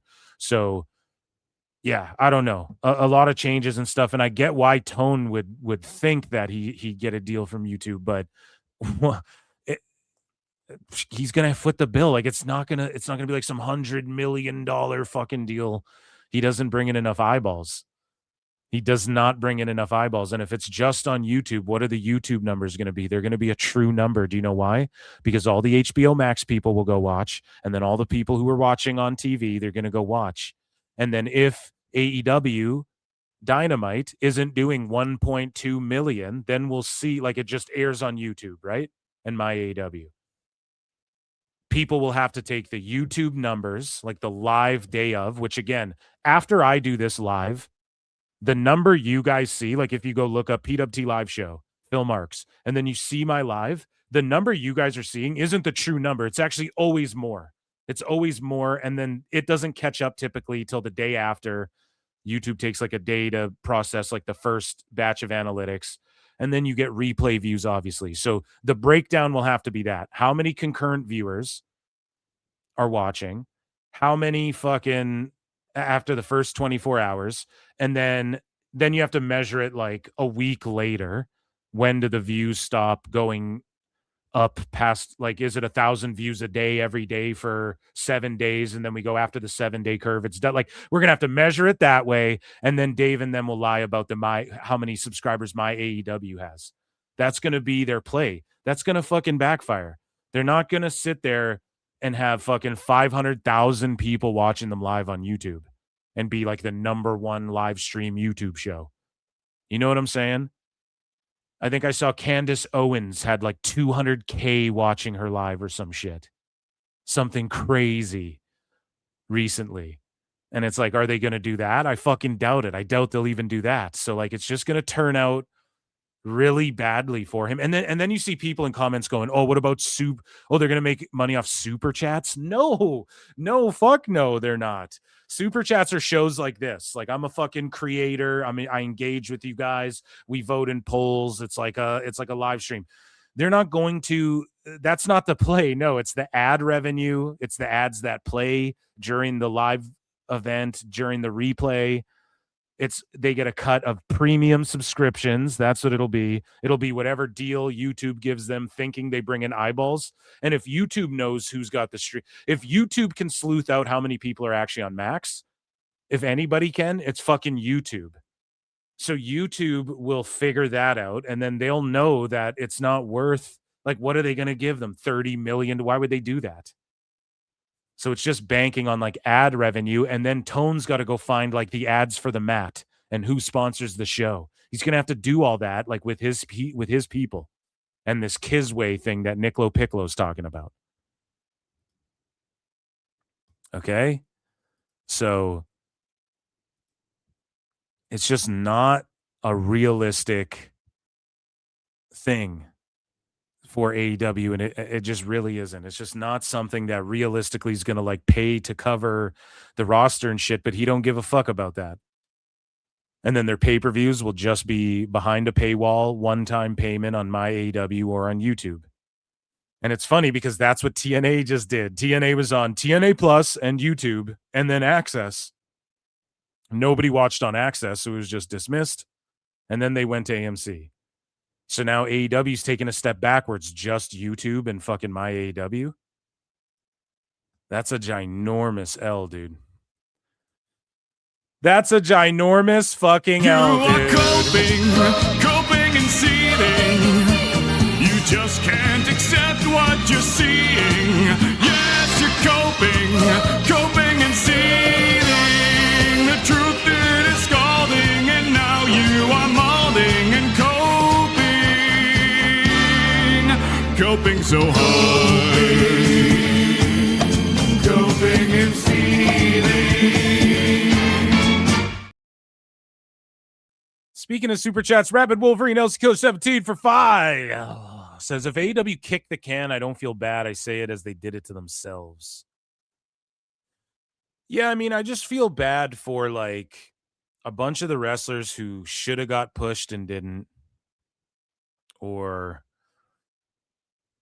who like really gave a lot to AEW just to really go unnoticed, and then now they're just on YouTube wrestling, and like they could do that in MLW. And I just feel bad because we're not going to get another billionaire who just pulls up and is like, fuck it, I made money off Bitcoins, man. Let's make wrestling great again and fucking book this shit, where it's like, and has connections where it's like you can take it to the WWE level. Like Tone could have took it to the WWE level in the first couple fucking years. He had it. He had all the ingredients, dude. So we're just not going to see that again.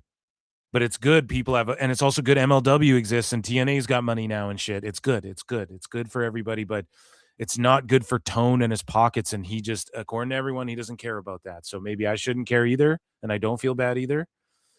And it'll just be funny for the fucking sickos. The Bucks would get squashed by the Mulkey brothers.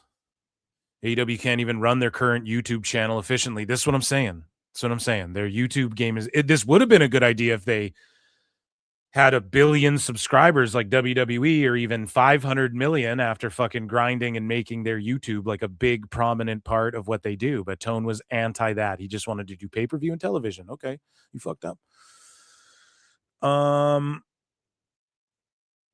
So let's get into, guys, we do have WWE news.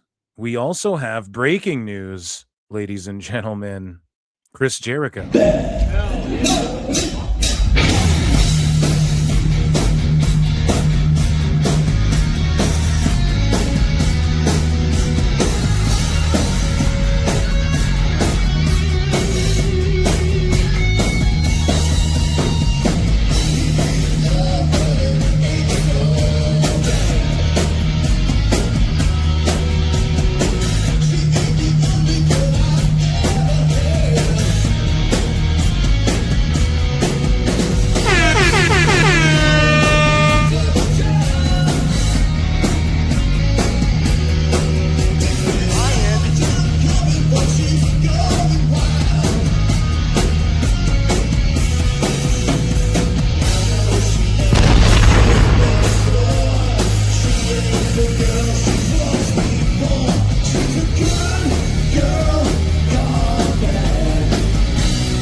Never forget.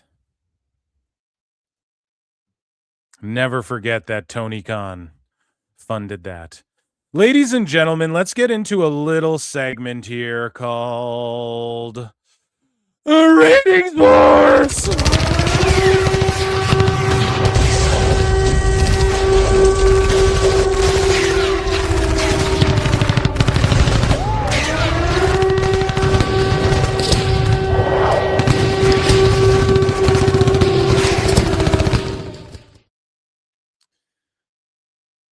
So, guys, this is a new segment called Ratings Wars. We go over all the companies' ratings, just all in one little segment, so we can just compare them. And so we take a look at All in London, right? We're going to start with AEW here because we were just talking about them. All in London, tickets distributed 23,596. It was their worst first day. This has been their worst pre-sale ever. You take a look at the thing here and the ticket map here, and look, dude, this shit is like 2/3. This shit is 2/3 empty, man. So far. And the last time they were there, they only did 53,900, so 54,000. Total number of seats is like 94,000. It is a long ways away. It's not even set up for 40,000. I bet you after Tone papers the fuck out of it, this will be one of the most papered houses in the history of wrestling. I bet they'll do like 40,000. They'll announce some kayfabe fake fucking 40-some thousand number, but it'll be less than 50,000. And that just goes to show you, like, point blank, the YouTube isn't hot. When people interview your wrestlers, it isn't hot unless they're talking about WWE. When people interview Tone, it doesn't even get shitloads of views unless they think it'll be funny. Like the Vince Russo thing had, it was just a car wreck waiting to happen, or they were going to press him, or like people were curious. When Tone goes on Ariel Helwani, when he goes on like MVP's pod, people don't really give a fuck. When he goes on like these other random pods, people don't care. When Will Ospreay goes on these random pods, they get no fucking views. When he does them and he talks about WWE, people clip it, and then that's what blows up. And it's fucking sad. And you can sit there and say, oh, AEW's so hot, and we're about to look at their shitty rating, and then Dave Meltzer, we're actually going to get some flutes in the chat for this segment here too today, but Dave Meltzer kind of copes about it because Nielsen is just a stupid fucking number anyways. What isn't a stupid number is the fucking attendance at all of these shows. Now, has Dynamite done a couple 4K, 5K roughly, 3K? Yeah, they've been doing that a little more. Was the TV ratings doing well? Yeah, someone pointed out that since March, though, it's actually slowly been declining. And then since Darby Allin won the title, it just sort of fell off a fucking cliff. So with All in London here, dude, I don't even know why they would do this show here. I really don't even, I don't understand it. And again, if all of these Paul Walter Hausers, when WrestleMania's in whatever, why not just pull up to All In then in Wembley?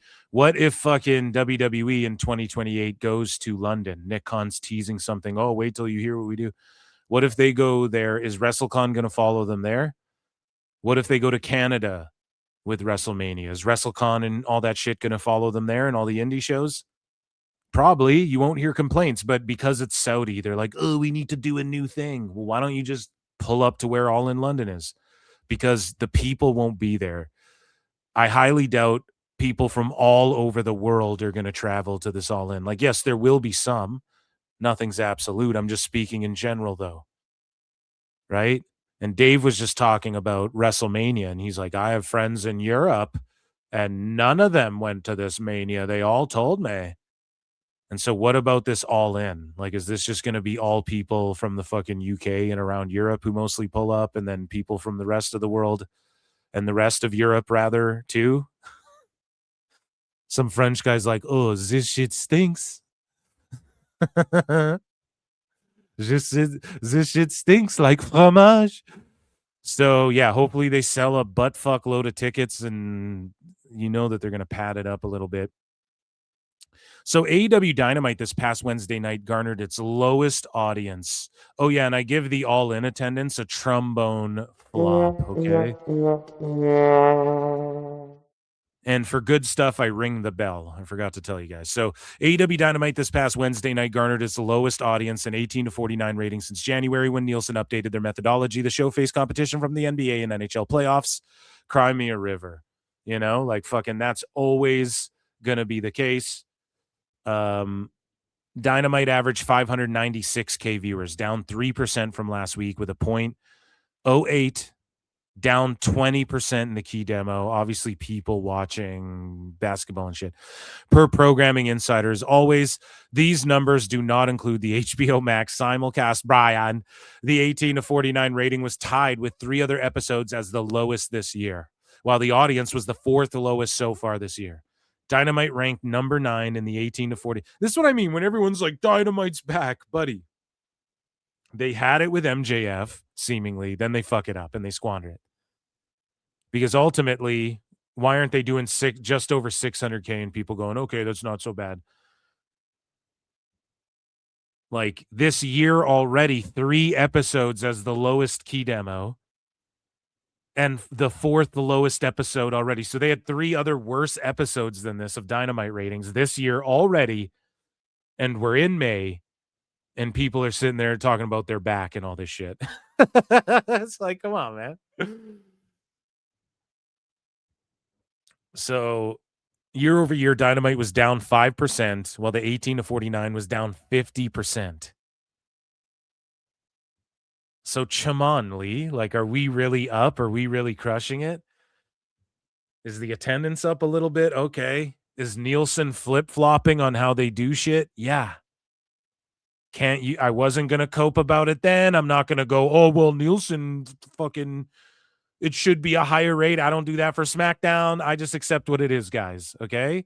So anybody out there who's like, Phil's just an E-Drone and if it was AEW, blah, blah, blah.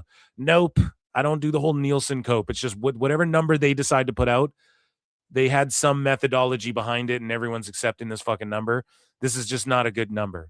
Oh, well, if Nielsen didn't switch the shit up, it would have been what? 610,000? Gives a shit, man. Like a trombone flop, okay, of a rating right there. And again, you got Darby as the world champ. You could have had MJF. He's just there now, fucking losing to Kevin Knight. Tone doesn't know what he's doing. He doesn't have any clue. He has no fucking clue what he's doing. Holy shit. And then there's just all these title matches. Where's the fucking pay-per-view, bud? Save some of that shit. Build up to that shit. Holy. So, again, this guy follows up, right? And he goes, Chris Batatos. Acuna Batatos. It means Tone should be worried for the rest of his days with WBD. So also teens, 0.01. Male teens, 0.01. That's AEW, guys. Okay? Okay? In comparison, just recently, Impact teens, 0.08. Male teens, 0.16. Oh, He shit. had Cuervo with him the whole time, too. TNA's the sauce. It's the truth. It's the bee's knees. It's the cat's pajamas. It's what's in, dude. It's what everybody's getting down with. It's jive. It's hip. It's fresh. It's funky. It's gnarly. It's tubular. Okay, dude? TNA is where it's at with the youngsters, right? So look at that, dude. This guy broke it down. Like, why aren't we talking about this? Isn't this important? Like what teenagers are watching and shit? The key demo. And I promise you, like, Netflix looks at teen, male teen, girl teen. They look at every age range and everything you could fucking put down. They're looking at it. So teens, 0.08 to a 0.01. Male teens, 0.01 to a 0.16 for TNA, 2-0 in those departments. With the teens, with the barely legals, dude. They're no. It's all good. If you're Marty Scurll, I think it's all good in his book. But no, sicko jokes aside, though, this guy here says, seems like Nielsen made another change. Well, actually, let's look at this chart here. Snowmanhausen points out how Dynamite has been on a steady decline since March, but has dropped like a stone since Darby became champion. So again, we go back to March and they were at a 765K and a 0.14. Then a 730K with a 0.15 the next week. Then a 654K with a 0.14 the next week. Then a 710K, so a little increase with a 0.12, but then a lower key demo. This is why you can't trust Nielsen, and this is what Dave should be pointing out. If this was Netflix, he'd be like, oh, well, the overall rating's up, but the key demo's down. That's fishy. Something's not right. It should be more. If it's AEW, but if it's Netflix and Raw, it should be less. You guys notice how he does that? So, like, you know, a 654K with a 0.14 in the key demo. Then the next week you do 710K with a 0.12 in the key demo. That looks fishy as fuck. I'll accept it. But like Dave would sit there. If that was Raw, he'd go, it's actually less. They're playing funny with the numbers, Brian. And we're about to talk about Dave. There's a reason I keep bringing him up here because Raj Giri felt some. But when it's AEW, he's something's fishy going on. The ratings are too low. You know, it's weird how it fluctuates like that. So 617K with a 0.10 and then which is like a huge fall off, like 100K less people. And then a 596K with a 0.08 this last week. I mean, it's been just going down. Don't bring me down, down, down, down. Don't bring me down. So again, this is just an abysmal number. And this guy here says, seems like Nielsen made another change. And Raj Giri says, even if they made another change, this is one of the lowest rated shows in 18 to 49 show history. Boom. Like you can, here's the thing, even if there's a change or, the Fast Nationals don't reflect the real numbers. Yeah, but you can look at trends. So like, let's say the Fast Nationals are typically up, like typically 20% higher, give or take. Like maybe your range is like they're typically 16 to 22% higher than what the actual number is. Then you can sit there and go, okay, the real number, it'll be 15% viewed, 15% lower than the fucking whatever. You can make that estimation. That's what people do. It's just tracking numbers. They're objective. You can't argue this shit. It's just science. It's math. Math is a really cool thing. Dun, dun, dun, dun. Dude, I watched Anaconda with Jack Black and Paul Rudd. What a fucking, I give that shit a trombone. You know what I'm saying? What a fucking stinker of a comedy movie. You know? But yeah, so you look at the key demo and it's like, regardless of that, like let's say magically it was actually 610, then the key demo was still would have been what, a 0.09 or a 0.10. That's still less than they did when they like all year so far. So Raj is pointing this out in show history, including the shows when Nielsen made the change from September 25 to January. This episode did a 0.08. Only one show ever for its regular time slot did lower than a 0.07. Assuming there was a Nielsen change, I assume there was, but no credible media outlet has confirmed it. It's fucking Dave Meltzer fucking X-Files here, dude. Making shit up again. And he goes, the rating should still be above last week when the change would have taken place, especially with last week being live on the West Coast. But they were down 20% and doing under 600K. So yes, I think Darby as champ is a part of the drop. No shit. Shout out Raj. So this is what Dave Meltzer had to say here in response to AIR Gold, grifter on grifter on grifter on grifter. Ladies and gentlemen, put some flutes in the chat because it is time for Dave Meltzer's dumb moment of this show. Brought to you by Jose Cuervo. He had a Cuervo with him the whole time too. So AIR Gold says Dynamite ratings 596K. It's lowest since February. Ratings across wrestling were always going to dip during this period with NBA and NHL playoffs happening. In AEW's case, it's just so happened to coincide with MJF dropping the belt to Darby Allin. Shocking timing, but not really. If you ignore external factors, it's easy to spin it as, see, this is why you shouldn't have taken the title off Max. And that's unfortunate for Darby because that's likely the logic people online and probably within the company will use to argue for taking the belt off of him. Okay. All right, buddy. Dave Meltzer goes, Nielsen changed again, AR Gold. it's except it's not it's like the Cuervo. It's not the playoffs as the key reason on Darby. It's a new system. Shock the system, Brian.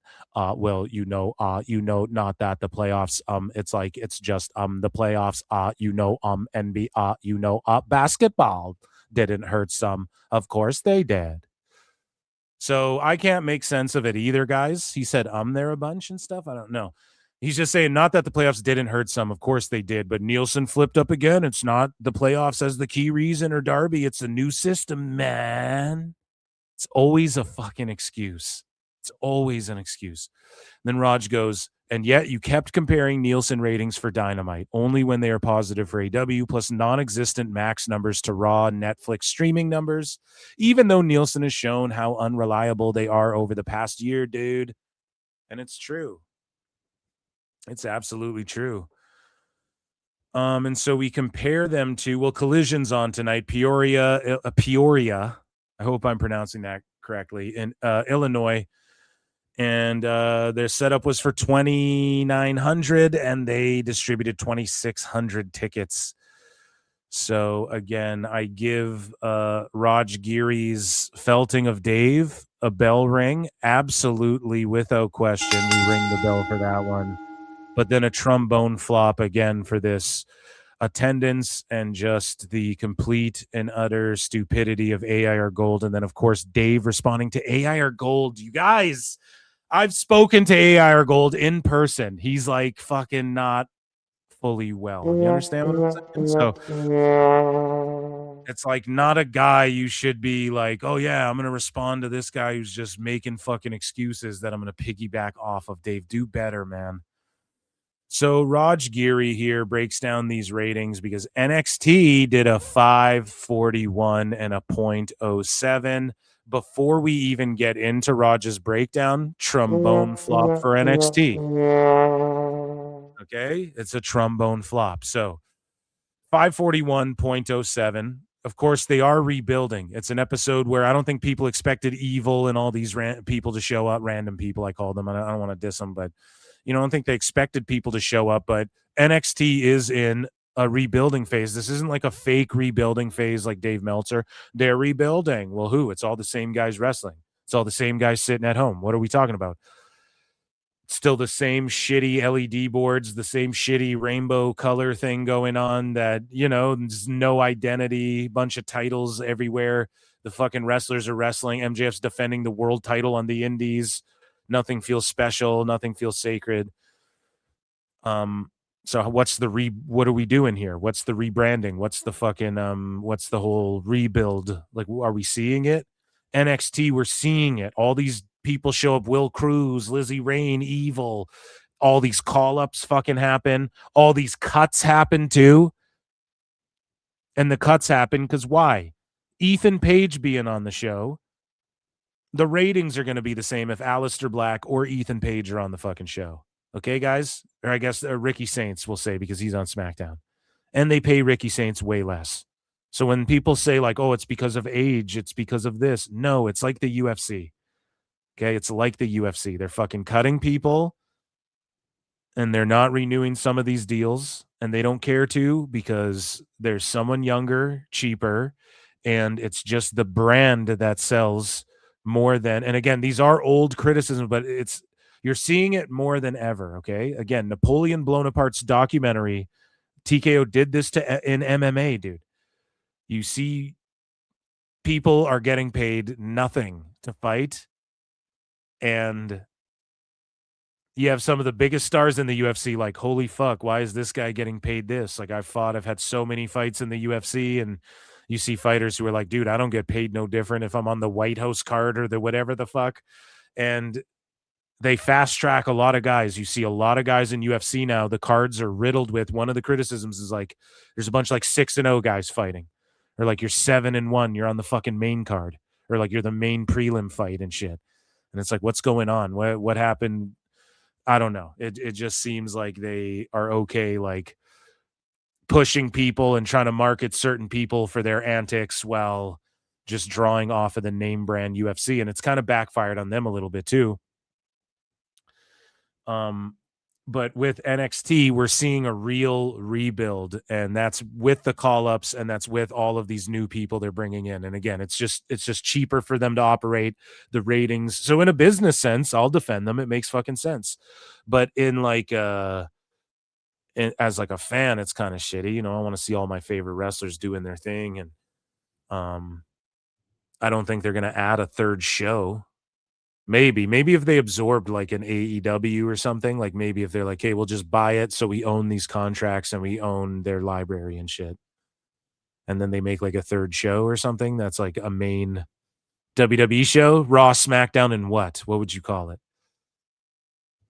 Let me know in the comments or the chat. But either way, though, Raj Giri breaks this down. This past Tuesday tied its lowest audience. Oh, yeah. The point I was making, we'll see like in the weeks to come whether this Lizzie reign takes off and whether like, oh, shit, evil really makes a difference and stuff like that. And again, it's like TNA. You got to give it a few weeks. Like, don't just expect Lizzie reign to be and Will Cruz is just drawing fucking Obafemi numbers. But again, if Nielsen adjusted, so then I want to hear Dave cope about how NXT should be higher than it is. Or whatever the fuck, you know, like I don't want to hear cope. We're just going to accept the 541. All right. NXT has been shitting the bed a bit. But is it really shitting the bed when you're objectively in a rebuild phase? Okay. That's my overarching point through my long babble there. So Raj Giri says this past Tuesday tied its lowest audience in 18 to 49 ratings so far this year. NXT averaged 541, down 8% with a 0.07 rating, down 30. Oof. The audience was tied, but again, playoffs, that's where, when you show me the key demo, you're like 18 to 49. The playoffs are on, so like, yes, that's going to fuck up everything, you know? The audience, like any show, is Dancing with the Stars on or whatever. I'm sure it hurts that shit too. The audience was tied with the 310 show as the lowest of the year, while the 18 to 49 was tied with 317. And it's so funny because I'll say something about like AEW numbers, and then you always get a sicko like, tell me about NXT numbers. And it's like, yeah, they're shit. I fucking have said it. You know what I mean? Like, we're not all tribalists like you fucking sickos. You know what I'm saying? Like, some of us are in good faith and we're just talking about the shit. You don't have to come here crying. I know it's bad, yeah, but it's like, how bad is it though? Because they're launching this ESPN thing. It's actually kind of genius how okay, let's call everyone up. We're going to shock introduce people. I could see them doing that a few times too. Like, I'm not saying 4 people every show are going to debut, but Shawn Michaels was like, let's throw a hand grenade in there. So maybe leading up to the ESPN shit, they're just going to try and hype it up. Big debuts, fucking big matchups. We get Evil versus Gargano or some shit down there, which is a big matchup for NXT, you know, something like that. And then you go into the ESPN era. Like, that's a big deal for them. And you're like introducing this kind of new era of NXT and stuff, you know. This could be the end of the Platinum era, even, for all we know. And they might go back to their roots or whatever, but I think they'll handle it well. And again, like, it's almost doing the same, 50,000 less viewers than Dynamite. And apparently Nielsen's lying, and all of this should be more. So keep the same energy. That's all I'm saying. And that, ladies and gentlemen, was Ratings Wars.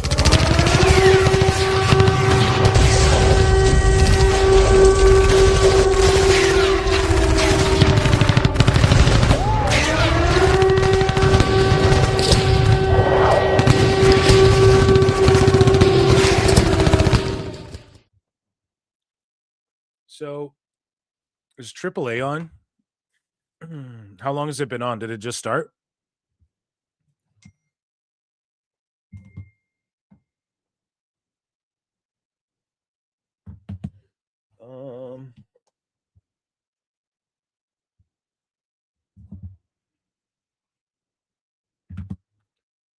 I need to. Sorry, guys. I'm trying to pull up AAA. Monkey Balls for 5 says, is this the momentum sickos are always bragging about? Yeah, dude, that's what I'm saying. The momentum is in the attendance and the ratings, point blank. Ratings Wars might be one of my new favorite fucking segments. Well, it's the new segment, so of course it is, Phil. Thank you, Phil, in my head. You're right. You're always right. Okay, so yes, let's go here. Okay, we got AAA on. Yeah, but you're right, dude. Ooh, Bud Light ads. I need a cold beer. That's what that's telling me. It's God telling me we need cold beer. Is this a Momentum Sickos role you're bragging about? Thank you so much. Sean Anigans for 5 says, for how long is a new system new for exactly? That's what I mean. And then Nielsen keeps switching the system up, allegedly, like every fucking 2 weeks, every 3 months or whatever. So I'm just over it. I'm over coping about it. You're never going to find me coping about the fucking Nielsen. I'm just going to take them for what they are and then compare them. And now with NXT, we can do the invisible rating too. Well, how many on ESPN Unlimited are watching? We don't know. It's 500 million. And then the HBO Max thing is obsolete. So what's chat saying? Sassy Gill's just laughing over here. Gargano is not there for the last time. He has not been there since he lost to Miles Bourne at TakeOver. Yeah, but what is he gonna do, dude? What do you mean for the last time? So he did, like, they announced it. It's his last time here. You know, I could just see him like wrestling down there, wrestling Evil. Like because think about it, Sami Zayn was like Shinsuke's opponent just because at the first TakeOver. Now Tony D can play that role. He can have a banger. And obviously Evil's going to get that belt, but I don't see them just like doing it right away. Maybe, but maybe NXT waits and they send like a Gargano down there. Who's another guy? Let's brainstorm. Who should he face, right? Like it could just be Tony D, but like who's someone on the main roster? Because I believe Sammy was on the main roster. They had already called him up, but they just sent him down there for a special match versus Nakamura, right? So wouldn't Gargano be the right guy? And he still has a contract. So I think Gargano versus Evil, since he's been down there kicking it, and like, what is he going to plank on SmackDown? They're good, you know? Evil versus Gargano in a banger, and then winner gets Tony D or something like that at the next one or whatever the fuck. Just someone who could work Evil without having to touch him a bunch of times, you know? I think that makes sense. They're both mini Vikingos. They are, dude. He just did a fucking mini Vikingo, just did a diving. How do I explain this? A diving crucifix driver to the outside. Like, literally, I don't know. Is that the right description? He like dove out of the ring, caught Vikingo in like a tilt-a-whirl crucifix driver on the outside. It was like the craziest shit I've ever seen, dude. Triple A's nuts. Triple A's nutty.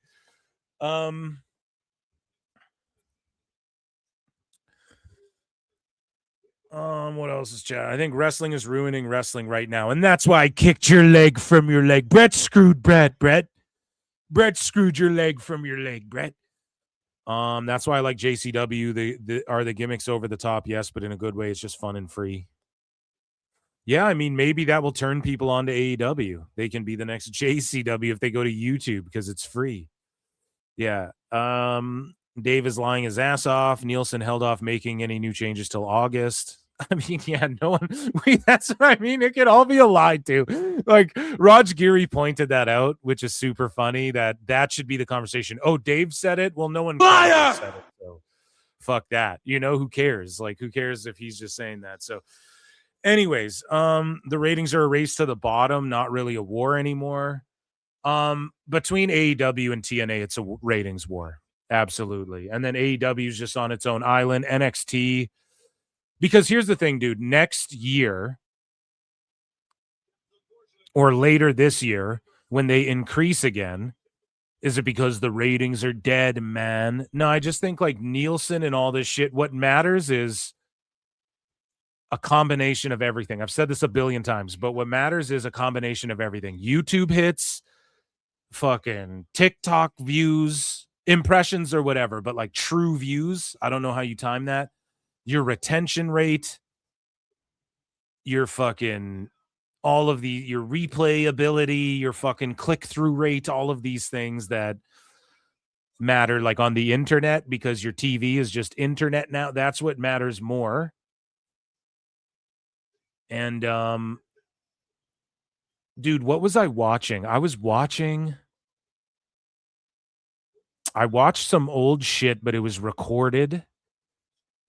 God, I forget, but the old commercials were airing like on this old recording of a fucking thing. Like I looked up this show and the commercials were still in the show, like in this thing I was watching on YouTube or whatever. Would have been Daily Motion or something, I forget, but dude, like most of the shows were ads. You got to think about it. There was like 18 to 22 minutes of fucking show in a half-hour block. You were getting so much commercials during shows too, and it's so funny seeing people complain about that shit. And it's like YouTube, they're like, oh, there's a 90-second unskippable ad. It's like, yeah, dude, I don't know, but I grew up when like you would legit like a big chunk of the show, there'd be like a half-hour block. You'd get 18 minutes of a show, like 12 minutes of commercials with throughout it. I mean, like it ain't so bad, you know? So shout out JCW. Hopefully AEW can make money on YouTube and shit. I just don't know how that happens. Okay, guys, I'm going to end this poll because we're going to talk about WWE news here. We're going to stop this poll. So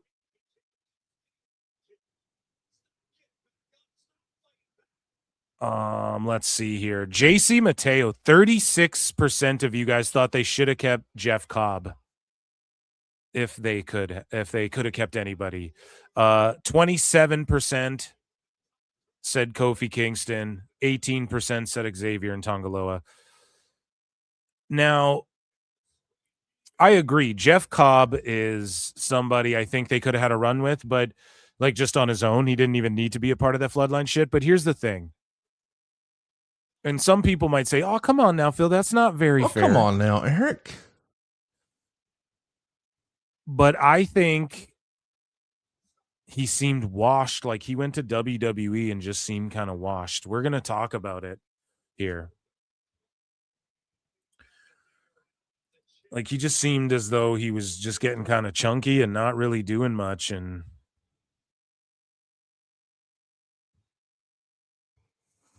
yeah, like, see, you have people, somebody on Twitter, like post this screen grab from Nielsen. He's right. Talking about Dave. Yeah, we know he changed the numbers or whatever, or Nielsen did. We know that. You stupids, you fucking tards. Everybody knows that Nielsen keeps flip-flopping around, but that doesn't matter. Okay? Like, we're talking about Dave and the merit of fucking how he covers things, not fucking him just stating some shit. Like, what people are pointing out is like he's flawed in the way he fucking represents WWE and represents AEW and shit like that. Who cares? Yeah, everyone knows Nielsen's fake, Billboard's fake. All this shit's fake. Everybody knows. Everyone knows, okay? This is like old fucking early 2000s conspiracy bros, okay? We know everything's fucking made up and everything's a lie. No, but listen. We're all black-pilled here at PWT. No, but listen, like, it doesn't change a goddamn thing, right? You just got to read Raj Giri's tweet. Just use your common sense with this shit. Like I said, Dave is coping and seething. Oh, yeah, that's what I tweeted out. I'm like, Dave's coping and seething. And it's like, he's coping. It doesn't matter. I never brought up, oh, they didn't change the fucking ratings or whatever, how they conduct them. Yeah, they've done that like 4 times already this year. They do it once a month. Hello. Okay, let's actually get into like WWE stuff, guys. It's been a fun-ass show. And again, hit like, subscribe, all of that good shit. Hit heart, retweet this stuff, and check out my videos. Like, guys, I've been doing these I don't call them video essays, but it's just what I do, but like with edits and shit like that in them. And it's not just clips from the show or whatever. So if you're a fan of like PWT live show, and you guys want to check out my videos on just like other shit, I have a video on Anna Jay and Zelina Vega versus Sean Ross Sapp coming out. And yeah, check those out. They fucking doing really good views wise and numbers wise and shit. It's actually crazy. I didn't expect them to do really good like that. Fuck yeah, Omos rules. So yeah, that's my plug there. Go and check those out. I did one on Paul Walter Hauser and Tony Khan on the people who were released, and I have another one on Kenny Omega coming out. I just got to work on it. I got to finish this Sap one. I got to add this clip I saw of Jack Perry. He's like doing this new gimmick where he's like, fuck you to people. And that might be a work, him going that Sap. We'll see. But anyways, let's get into, ladies and gentlemen, it is time for WWE news. I'm just watching Omos here, guys. Give me a second, okay? And nordvpn.com/Pro Wrestle Times.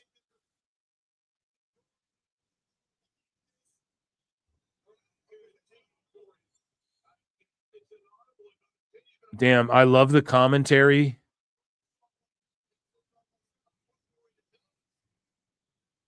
And I love that Omos, just the reaction to him. Wagner's about to die. We're just watching Triple A right now.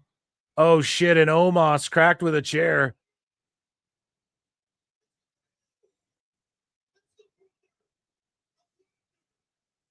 So that's Wagner's brother, Galeo? Is that what they're saying his name is? Or Vallejo? Galeo or Vallejo? Okay, you can tell Undertaker, like, I feel like Omos sold that perfectly, don't you guys? He, like, didn't really sell the fucking chair shots, but he kind of turned around, like, you two sons of bitches. Then they just kind of knock him out of the ring, and he's like, fuck it. But he wasn't, like, overly selling. And these are some big boys right here for Lucha. Okay. Awesome, man. They're doing some good shit here in AAA, dude.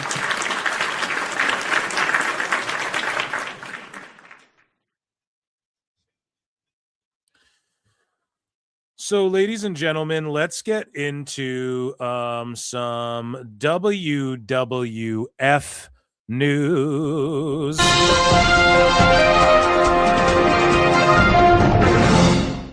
So before we get to the big names who have recently left WWE, XQC to viewers calling WWE cringe while watching iShow Speed, and he goes, WWE is not cringe at all. And it fucking isn't, man. Some of the Kevin Nealon loves wrestling. No, some of the best artists though appreciate wrestling. Lin-Manuel Miranda. Which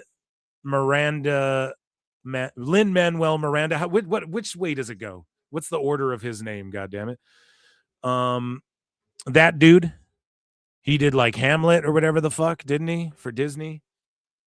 And he does a bunch of other shit. He's won like a Tony, an Emmy, a fucking Grammy, a fucking an Oscar. He's won like one of everything, you know? So who else, man? There was that dude in the Hogan doc who was just like, I don't even know what he's like, a writer. And I think maybe he's made, I forget his fucking name, but he was like just waxing poetic about pro wrestling and the nuance of it. ESPN. Okay. They did a study and they found that WWE fans are the highest IQ. Just saying. Okay, we're gonna pat ourselves on the back here, guys. Okay, poor people don't like AEW. So here is XQC, who's like a ginormous kick streamer, just streamer in general, wherever he goes, and he's telling his chat to shut the fuck up and defending his boy Speed here. He's washed, bro. WWE is not cringe at all. Like, I don't know why you would think it's cringe. I feel like you get mad that it's not real fighting, so you get really upset that you feel like you're being lied to, and you completely disregard like the amount of effort and art that it is, and like the intricacy of what the maneuvers are. Like, you're just stupid. He's washed. Hell yeah, dude. XQC fucking rules. Shout him out. And so, speaking of like our artistry, okay, Stephen A. Smith. ESPN sources are reportedly pleased and enthusiastic about Stephen A. Smith potentially being involved in WWE's partnership. And it's just like, no, man, the UFC tried this and it was an epic fucking fail.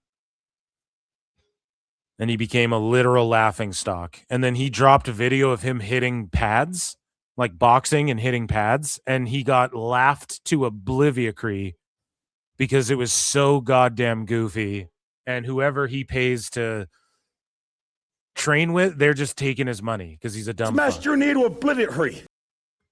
So we don't need Stephen A. Smith in fucking storylines, okay? Now, one guy, or let's read this. ESPN is said to be enthusiastic about the possibility of Stephen A. Smith getting involved in WWE. Now, if this is the dirt sheets blowing it out of proportion and they're saying it's storylines, okay, that's one thing. But if they are just getting him involved as like an analyst or like before the PLE sitting at the desk, that would be good for him. I'm down with that. But as far as like what the rumors are, it's going to be in a storyline. We don't want that. But even though they tried to use him as a UFC analyst, he just didn't know anything about the sport. And so people laughed at him. And people will sniff him out if he doesn't catch on with WWE. And he might just think it's easy because it's WWE and people think it's a clown show. But there's an expected payoff for his involvement and pitch for this summer. Nick Khan encouraged Smith to get involved with WWE. So Nick Khan, just ask your buddies at UFC and TKO how that worked out for them. Speaking of which, here is the WWE talent relations team in our latest TKO spotlight. If anyone wants to work in talent relations, so here's John Cohn. It engulfs you. Our phones go off every Aggie Dent, cousin of Harvey Dent, Two-Face. day, 24 hours a day, in the middle of the night. Doesn't matter if you're sleeping. You're just kind of thrown into this. Zachary Maxwell Friedman. You're just kind of thrown into this world of good chaos. Talent is the lifeblood of WWE, and talent relations is the department through which all areas of the company can gain access to our superstars, from production rehearsals. JR's like, give me a fucking break, King. To media interviews, to community events, and beyond. All the superstars are so different. Talent relations. We're really cool. Aren't we fucking cool? Talent relations. We have to manage each talent's schedule. Part of that is knowing how to relate to each talent individually. Everybody has good days, everybody has bad days, so communicating with them is different every single week at the shows, photo shoots, content shoots, TV commercials and things. It's always something new. Some talent need a little extra care. Other talent just need to know what the facts are, what they're going to be doing. Who asked for this? Why is this a fucking thing? What is this shit? Now we got fucking corporate assholes marking out for themselves. I guess it's just to meet our team here at TKO. It's just cringy. God damn it. From day to day, we've kind of become like this sense of safe space for them, whether they can come to us and we're there for them and they know that they can. A safe space? They're woke. Trust us. That's something that's super important. It's actually one of my favorite parts of the job is knowing that we're there for them. After we pull off Royal Rumble week, a show in Saudi Arabia, or WrestleMania week, it's just the feeling of like, wow, look at what we helped pull off and how much the public and the fans loved it. Knowing everything you did to make the show go on and that the talent trusted you to do this, getting all the talent there and getting them out safely, like that's just something that I know for me is the most rewarding. We're constantly thinking about what's next for us, what's next for the talent that we need to speak with. It's just go, go, go, whatever's next, do the next thing, and whatever it takes to get it done. What does he even mean by that last part? So there you go, guys. That's who's like in charge of talent relations and whatnot. So we move along here. And speaking of talent being managed, Roman Reigns, he is managing to our tribal chief. We acknowledge him. He is managing to make a bunch of dates here. Acknowledge me. So May 4, he'll be in Omaha, May 11 in Knoxville, May 18 in Greensboro, May 25 in Columbus, Ohio, Colombo. June 1 in Turin, Italy, June 8 in Paris, France, June 15 in Baltimore, and June 22 in London. And yeah, he's there all summer long, like the McRib or like the fucking Grimace Shake, right? He's there all summer long. And I think, yeah, he'll probably take off after SummerSlam a little bit again. But yeah, I don't see why he wouldn't put Jacob. I don't think it'll happen at Backlash. I think he'll retain at Backlash. Then something will cause like a rematch or like a tribal warfare or some sort of shit. between the Usos and, because you have right now you have Solo and the Usos versus, like, I guess who's remaining? Tala, Tama, and Solo. And then you have Roman's not there on SmackDown. He's only doing the Raw Netflix shows. But Fatu's a SmackDown guy anyways. So, again, the brand split, the draft, the hard split, it just doesn't really matter. People are like, should we get rid of the split? There isn't really one. There hasn't been for really a long time. They should kind of go back to, like, a truly hard split. I think it would help the shows. But I digress. And Roman will be there. TKO's doing a good job taking care of him and his private entries and all of these things. Former WWE NXT star Mark Kofi and former NXT UK star Shay Samuels were a part of WWE's recent tryouts in the UK. So they were at the old NXT UK PC. And it would be cool if that came back. I know that scene got fucked up by a bunch of the speaking out stuff, but it would be awesome. Like, again, with TNA, you have Lucha Libre on fire. Noah, hopefully it starts catching on and starts going crazy in Japan. And it gets a bunch of heat the way that AAA is garnered, like in America as well. And maybe the UK scene, again, can come back. It doesn't even got to be NXT UK. I know that they work with some feds in, like, Germany and shit like that. And in Europe, so they're kind of getting back to scouting people out there and whatnot, and they have been for a while, but NXT UK was dope. And some people argue it hurt the scene. A bunch of people argue it didn't. It only helped. These guys seem pumped to be back there, you know? And the Kofi brothers, they just get work everywhere, man. These guys are working everywhere. You got to respect that. You got to love that. And so in other Performance Center NXT news, talent Jessica Bogdanov was named the Unknown and debuted this look at tonight's NXT live event in Lakeland, Florida. Now, I'm down with this weirdo space alien species, fucking like 90s sexy science fiction movie, kind of scary, whatever alien movie. I'm down with that look. The Unknown, that is such like a Territory Days fucking gimmick. Like, you know, it's like a crazy name. I'm surprised they didn't put her under a mask. Shout her out. I don't know shit about her. I don't know her background stuff, but I just thought it was funny that they named someone the Unknown and then she jobbed to Lizzie Rain. So there you go. We talked about Jacob Fatu a little bit. WWE has introduced another mystery caller storyline. So on SmackDown, Jacob Fatu, who's just in tremendous shape, guys. He's in really good shape. And yeah, there's someone on the phone with him. And then he ran into Hobbs, and Hobbs was like, because you always wonder what's going to happen when they cross paths, but they're from the same area, I believe, right?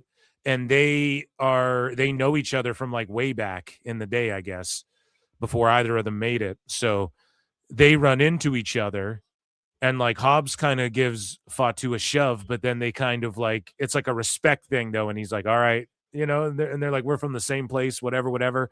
And then you're in a situation where Hobbs can team up with Fatu to take on Tala and Solo as well. And then you obviously have the Usos and Fatu versus the MFTs, the remaining MFTs. So they're kind of setting shit up there, and it's working. Crazy. We're not going to get Usos versus GODs one time at like a WrestleMania. I always thought that was like a WrestleMania level if they built it up correctly. Haku's kids versus fucking Rikishi's kids, and just the history there and shit. I don't know, man. I think that could have been something, but fuck me. We're going to talk about those releases in a sec.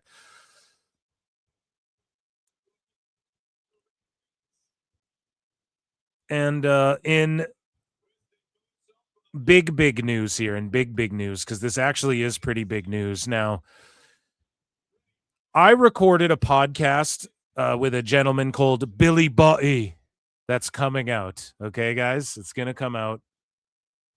He was in Las Vegas for Mania when he called me, and we had pretty much, it wasn't even really a pod. It was just fucking, it was just like a chat sesh, you know, more than anything. And so I'm going to drop it.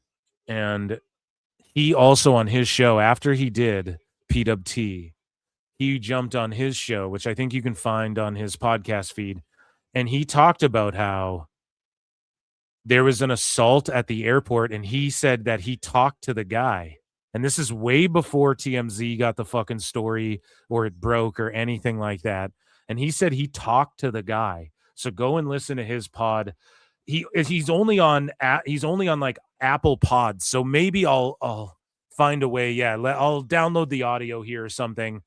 And we'll play it from his show. Maybe I'll just get him back on to talk about it. But he actually talked about this like right after he got back from WrestleMania, or like the night after, whatever night that happened. And he said that at the airport, fucking, he talked to the dude that CM Punk like slapped or like backhand chopped and fucking pushed. And then all of a sudden TMZ runs with like an actual phone call to the police. So, cause I said to him, I was like, dude, is there any video evidence? Like, why isn't there video evidence of that incident? Like, I DM'd him and asked him that. I'm like, well, are you sure about that, dude? Is this guy not just talking shit? Because everybody had phones everywhere, Like, why isn't there proof of that? But there's proof of the hotel situation. If like people were swarming him at the airport, you think someone would have caught that on camera too. But dude, the police call comes out. Okay, so let's take a listen. This is courtesy of TMZ Sports.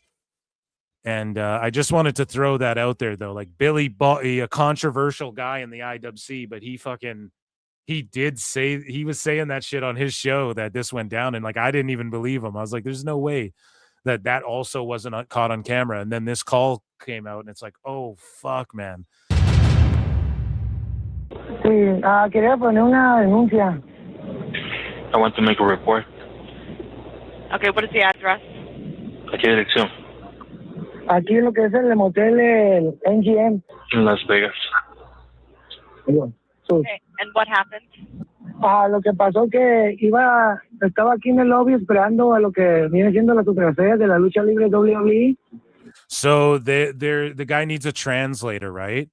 And so Billy Butty was like, I used my Google Translator, right? And he's like, and I talked to the guy. And he even said on his thing, he's like, the guy sounded like kind of flamboyant. He's like, I think he may have been like of the gay persuasion, right? Of the possibly in that category, right? So he didn't want to make an assumption about what the guy's orientation was or whatever, but he's like, I use Google Translate and I talked to the guy. He's very specific. And then this phone call came out and I was like, no fucking way. So this could be true. And we know that he's backhanded that dude in the crowd the one time. He's slapping phones out of hands. Now, here's the thing. Punk was fully justified slapping the phone out of the hand. I think WWE, it's on them. Like, I don't even want to blame the hotel. Like, Rhea Ripley, remember when Rhea Ripley was in Paris and she just got swarmed by people and there were like grown men like hugging her and shit? What if someone just ran up and did some crazy shit? What if one of those people was badass construction worker and he fucking, and then one of these wrestlers, Buddy Murphy, had to smack him out or something? Like, that could be a liability. You guys are big superstars and TKO wants to treat these guys. We see the TKO guys are marking out for themselves. We got fucking TKO charging up the ass, presenting to WWE and their superstars like these mega Hollywood fucking paying them out the ass, these big mega superstars and shit. And they're these global fucking icons and stuff. Well, they're becoming that somewhat. Rhea Ripley is in Paris trying to get an ice cream, trying to get a gelato or a crepe or some shit. And people just run up on her and fucking crowd her. Like, that shouldn't happen. You need to like treat her like a fucking Kardashian. She's got to have bodyguards and shit. And if she doesn't want that tough titty, you're a fucking megastar. We're paying you millions because you're making us millions. Otherwise, why are we paying you millions? So it's like, I don't know. We don't need to listen to this whole call, right? Like, it's a dude translating fucking this guy's snitching. CM Punk's a criminal. Lock him up. He assaulted this guy.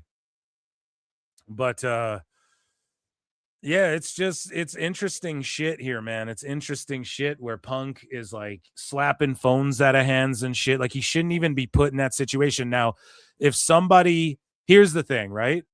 There's cameras everywhere. AJ Lee and Bailey, they embrace, they realize where they are, and then they like run off to kind of just get away from everyone.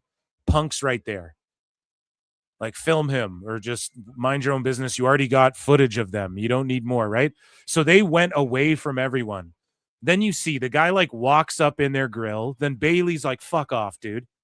And then he fucking backs up and then he starts zooming in on her. Like, that is pesky ass behavior. That guy deserved to get a phone slapped out of his hand. I didn't see this situation at the airport, so I can't tell. But this guy was concerned enough to file a fucking police report. That's pretty wild, man. And maybe he just wants to sue CM Punk, but... Attention. Not right now, thank you. Okay, and the person that pushed you, what is his name? Well, I just know that he's the fighter, CM Punk. I do not know the legal name. Okay, is he white, black, Hispanic, or Asian? White. How old is he? 30, 40, maybe 50. That's the thing with Punk. You don't know. You look at him, you're like, well, he could be 34 and aged, or he could be like 50 and look kind of young. You know, you can't really... Like 175, approximately.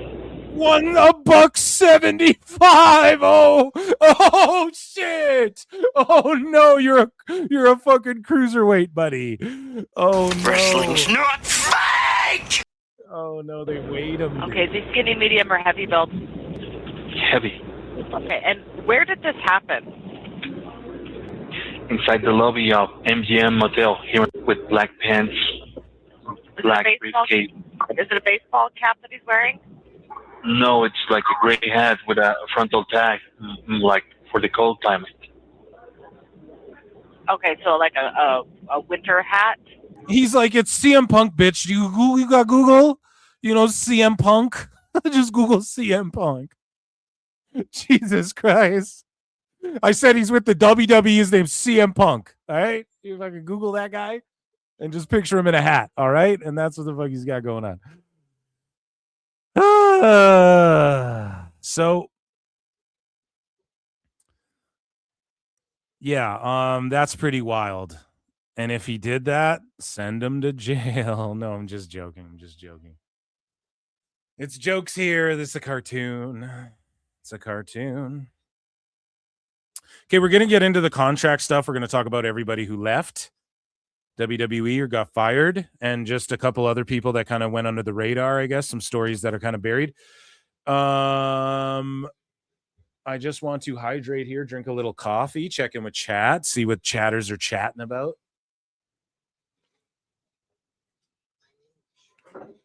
I'm getting an ad for this movie called Obsession, and I want to see this shit. It's where this dude like finds the perfect girl, but then she's real obsessed with him. And that's like every dude's dream is like you want a girl that's really obsessed with you. You know what I mean? Like as much as you're obsessed with them, because guys typically obsess more over women, right? So it's like a play on, oh, what if that goes scary and awry? And I like that because we don't see that. Usually it's like, what's that movie with Sydney Sweeney? The Housemaid or the Housemaid, I think, or the Housekeeper or whatever. And fucking like the dude's a crazy asshole, you know, that's typically the way you see it. See these movies play out, but this one's like different and it looks like it's got a good horror vibe. I said horror, not horror vibe. Maybe a bit of that too, right?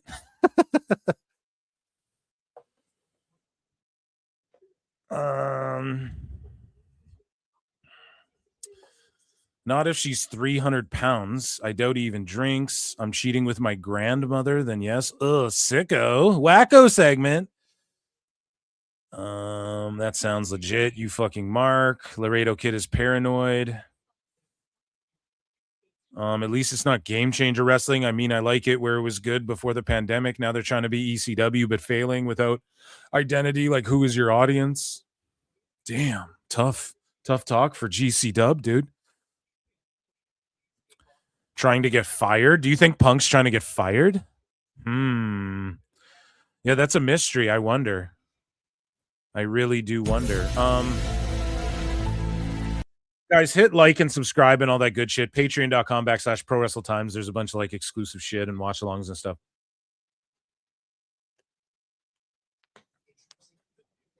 Okay, let's get into some more stuff. So this is the real pressing WWE news that we all came to talk about. It's these releases. I've talked about it a little bit throughout the evening, obviously.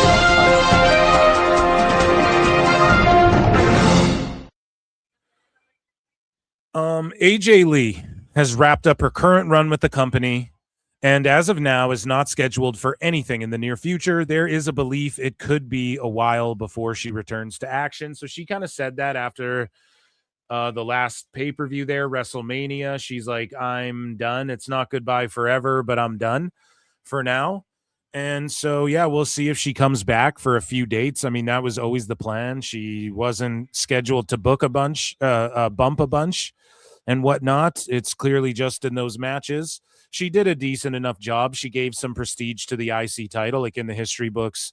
AJ Lee's on that thing. And that's good. You know, the IC title compared to the US title, it's like definitely positioned as, oh, this is like the B women's title in all of WWE. I get one's on Raw and one's on SmackDown, but you have like the women's championships, or pardon me, because I guess the two world championships are like 1A and 1B.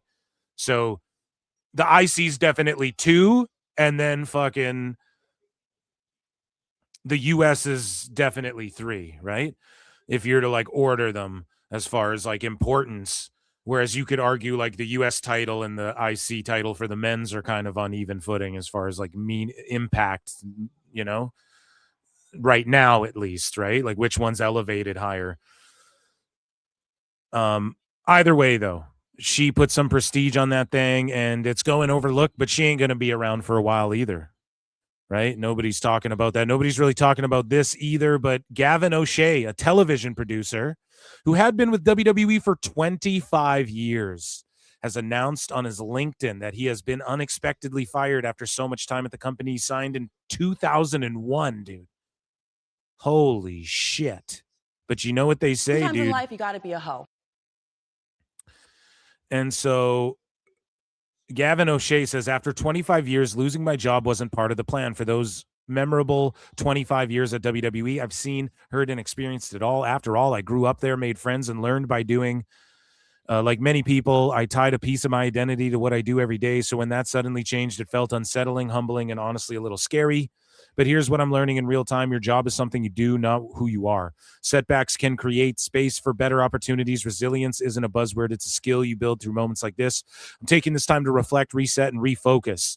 The 3 Re's. Reflect, reset, and refocus on what I truly want in my next chapter. I'm incredibly grateful for the people I've worked with, the lessons I've learned, and the support I've already received. If you know of opportunities or just want to connect, I'd love to hear from you. Onward. I should hit him up to come on the pod. Shout him out. So again, they're releasing lots of people. It's talent cuts. It's, hey, we're gonna renew you, we're not gonna renew you, and people are wondering why. So some rumors came out that TKO isn't a fan of darker characters in WWE, and I'm like, dude, that's racist. I'm like, you are a racist. You are racist. And then I read the quote and I was like, oh fuck, you mean like, I call them spooky characters, right?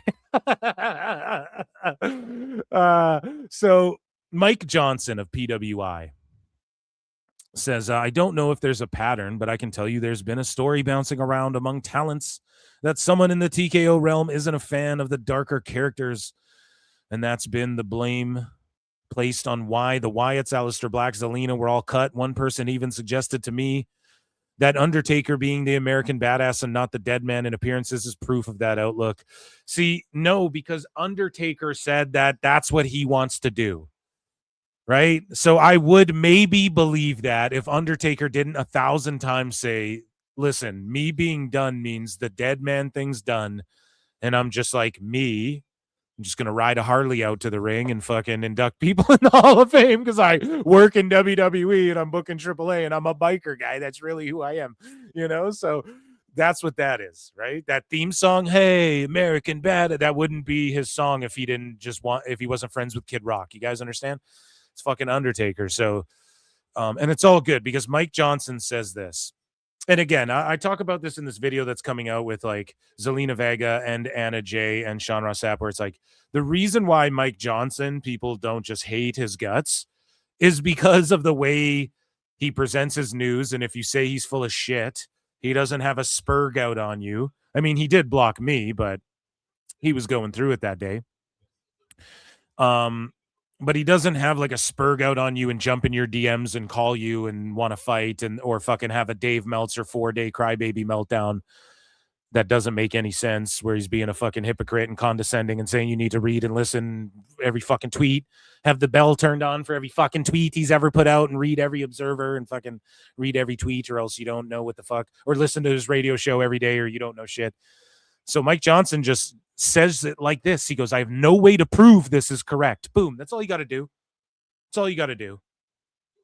Right? And you can't cop out and say, I'm just a reporter. So Dave, Sean Sapp, none of these guys can cop out by going, I'm just a reporter. Because all reporters are journalists. You can just Google the definition, right?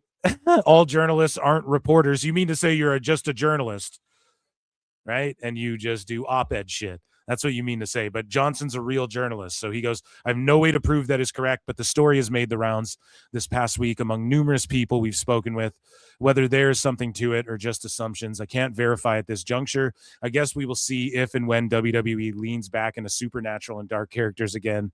So isn't Danhausen like, he's like a fake vampire guy from a cartoon? Isn't that kind of like in the same realm? Maybe it isn't. Isn't Damian Priest like a gothic Batman mixed with Punisher dude from the Bronx? He just does the rock away and lean back. BX. BX what? Right? But he's like Batman kinda. So shout out Mike Johnson, though. That could be a thing, but I don't believe that. I just think they're looking at the money, looking what people are drawing, and looking at how they plan to use them. Because again, we've asked this question innumerable times here at PWT. What the fuck do you do with the Wyatt Six after this? Who do they even feud with? What do you do? Do you split them up and then they all go on their own missions? No, they all just work together. So unless you're going to have Bo go after the world title, it can't be like for the US title. It's got to be the world title. And they just start destroying, haunting, stalking like the Fiend, destroying fucking people, and then Bo gets the title, or he barely doesn't get the title, and then he fights Demon Finn Balor, and Demon Finn like sucks their evil energy away. Or you do an angle where Bo Dallas like starts taking Finn over, and Finn's like trying to stay good, but it's like he's like battling with the demon, and the fucking lantern brings the demon side, and you want to go down that route and stuff. What do you do with them? You know, there's just nothing really that cool. There's no other faction to fight.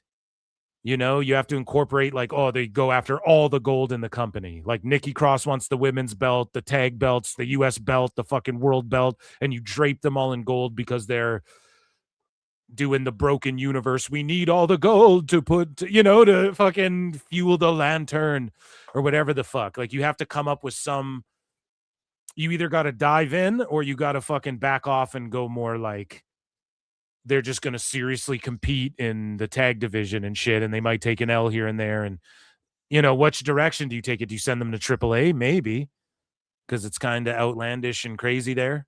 But it's also very serious and sports-based. I would say this AAA Lucha Libre stuff is very WWE and sports entertainment. But when you see brawls between the Americanos and shit, you're like, oh, fuck. And the way they treat and appreciate smaller superstars and present them in a way like, yes, everyone's doing flips, but let's face it, like Omos, they present him as like a giant among a bunch of fucking little luchas and shit. So maybe you could stick them down there, but like the Viking Raiders are down there. They fit in down there. But again, like, is that compelling? They did a little bit of that, but are they going to receive that well overall? And then with what you're paying the main roster money to go to AAA, does that make sense? So I don't know if it's because of spooky characters, but another fucking rumor was that, and this comes from the Wrestling Observer newsletter, Brian. And so I'm assuming Brian Alvarez said this one. I think he did. I think he was the one talking about it. So we'll give it a try. And he goes, well, many of he goes, well, Dave, well, many of WWE's main roster cuts were age related, I can't even do it today, as the company is trying to get a younger roster. So they want a younger roster, I guess. This is bullshit. They just called up Ethan Page and Joe Hendry and Powerhouse Hobbs. These guys are all in their 40s and 36 and 37 and shit. 36, 37. But like, for real, it's not that. It's just getting rid of people who cost a lot of fucking money. And we have to give props here, because speaking of people who cost a lot of money, the New Day. It's a new day. Yes, it is. Kofi Kingston and Xavier Woods have mutually decided to part ways with WWF, Wrestling guys. for dirtbags and lily pickers. It is a sad time. It is definitely a sad time. However, first off, I have to give credit to fucking Hughes. Allegedly. Friend of the show, who DM'd me right away and was like, I told you New Day could go. And he said that for fucking ever. He said it on this show. He said it on pods I've done with him. And I wouldn't be shocked if New Day go. And it's like, dude, New Day? Fuck that, man. They're just like, there's no way. They're involved in the video games. They're involved in the storylines. The fucking whole GM mode has been based around Tyler Breeze and Xavier Woods for how long? Like, I just don't know about that. I just never thought that would be the case. But yeah, they're gone. And again, man, their fucking heel run was just mishandled. Ultimately, like, I wish we saw the Boo Day have a serious heel run. And they could do the stuff they're doing, but they don't need to be stuck with Grayson Waller. The payoff is they end up giving a hug to fucking Big E. Imagine a match where it's like Kofi versus Xavier, and then Big E's like the special ref or the timekeeper or something, or he gets involved somehow, and then they all end up hugging, and that's how you fucking, there's stories you could tell, like, they're over enough, but they pay them so much, and it's like, are the New Day right now in 2026 changing the ratings of Raw when they're on the show, and they're getting paid 7 figures healthy? I doubt it. And then they're not baby faces, so they're not selling a bunch of merch probably and shit. So from a business side of things, as a fan, their tag division's depleted on both sides. They just don't care about it. They just rather do kind of like these random tag teams of like 2 singles guys or whatever. They should just merge the tag titles and have them be like the women's tag titles. They just go across both shows. Because honestly, I just don't think they are booking the tag division well. And we could have definitely got more out of the Boo Day. Now, Xavier Woods and Kofi Kingston, here's the thing, though. They've done, like, am I going to be crying that they're not on every show? No, because recently they're just like in the commercials and shit. Like, they haven't really been doing much. They did have the tag titles, but again, they were kind of transitional champs there. It almost felt like. Now, could the show be better and do better ratings if New Day were booked better? If Boo Day had like better storylines that led to maybe like Xavier and Kofi questioning each other and then doing a singles match against each other at like a SummerSlam or a WrestleMania. And then, like I said, Big E gets involved, and not to take a bump, but maybe he could ref, maybe he could fucking just do a run in and be like, guys, stop, whatever the fuck. And then, Trouble in Paradise out of nowhere, Kofi stays heel, Xavier's like, what the fuck? Maybe they all just break down and do like a 3-way hug and we're better together, and then they're just like a nostalgia act or whatever. Yeah, I think you could have milked more out of that and gotten more out of this stuff. So do I really put it on, like, it's on Kofi and Xavier that they're not like drawing 1 million extra viewers every week on Netflix and shit? No, it's not all on their back. And they've accomplished everything there is to accomplish. Arguably, those 3, the greatest trio tag team of all time, arguably. They'll be just fine. These guys will be just fine wherever they go. But again, I don't think it's an age thing. They're in some of the best shape of their lives. And they could just show up anywhere. Like, if I'm them, yeah, I would go take Tony Khan's money. And honestly, yeah, I want to see the New Day Here's the thing, though. Everybody like the New Day versus these guys, the New Day versus these guys. Here's the problem, man. Big E was like a big part of New Day being fucking super dope, even in like a tag situation. Like, to me, when Big E was tagging with either Xavier or Kofi, those were some of the better matches. Like when mostly Kofi, like when Xavier was on the outside. However, like Kofi and Xavier teaming together are dope. But just in my mind, to me, I always like Big E, the combo of Big E and Kofi with fucking Xavier on the outside, like tricking up and tripping up and playing the trombone like the other teams and stuff like that, you know. And even when they were good guys, to me, it was always Big E, Kofi. But still, this version of them is better for like if you want to go to AEW. And I say do it. Just take Tone's money. You're not going to work that often. Just don't sign like mega long. Just go get his bucks for like 2 years. Sign like a 2-year deal with a 3-year option. And then just take the money, work part-time, and do a match with the Bucks. I'd like to see it. You know, there was one period in time in the 2010s where people wanted to see that. I'd watch them versus like Edge and Christian, like actually have a good fucking tag match, a fucking real pro wrestling match in AEW for their tag titles. Edge and Christian versus fucking New Day. I'd watch that, dude. I'd watch if they brought them all back to WWE. I'd go, fuck yeah, that actually rules. So I'd fucking do it. That'd be the place to go. Tone will pay them probably more than WWE was paying them, and they can do less, but like have more meaningful matches as far as the physical. Because what do they want again too?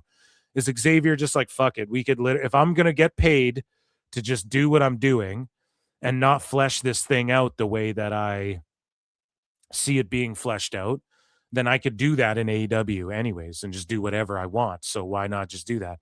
Or maybe he goes and works with TNA some more. Austin Creed, you know, he talks about TNA very fondly. Kofi Kingston, I don't see them splitting up. I see them wherever they show up, it'll be together. Love will keep us together. They are just going to pretty much blatantly knock off New Day or continue what they are doing in wherever they go. I don't see it being TNA. And here's the thing. I put in the title here, they quit because, again, I may have misspoke earlier in my little preamble there that they were released or they were fired or whatever the fuck, they were cut. The thing is, they chose not to resign also. So they know what they're worth. They know their value. And it's because guys like this aren't getting that big of increases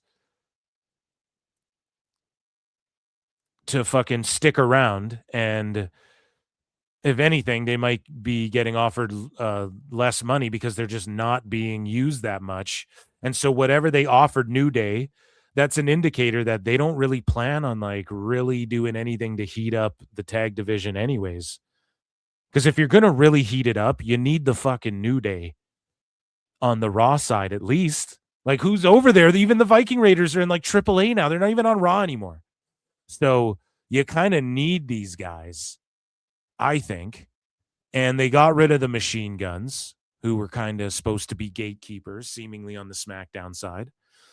And so, yeah, New Day just deciding not to renew, and they've accomplished everything there is to accomplish. Now it's time to go accomplish other shit, spend some time with your family, maybe do some shit with the Bucks, maybe do some shit with FTR, maybe do some shit with Cope and Cage, and then just dip out.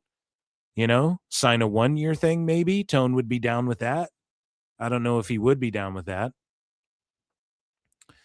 But the New Day will absolutely be missed in WWE. But again, it's like a R-Truth thing.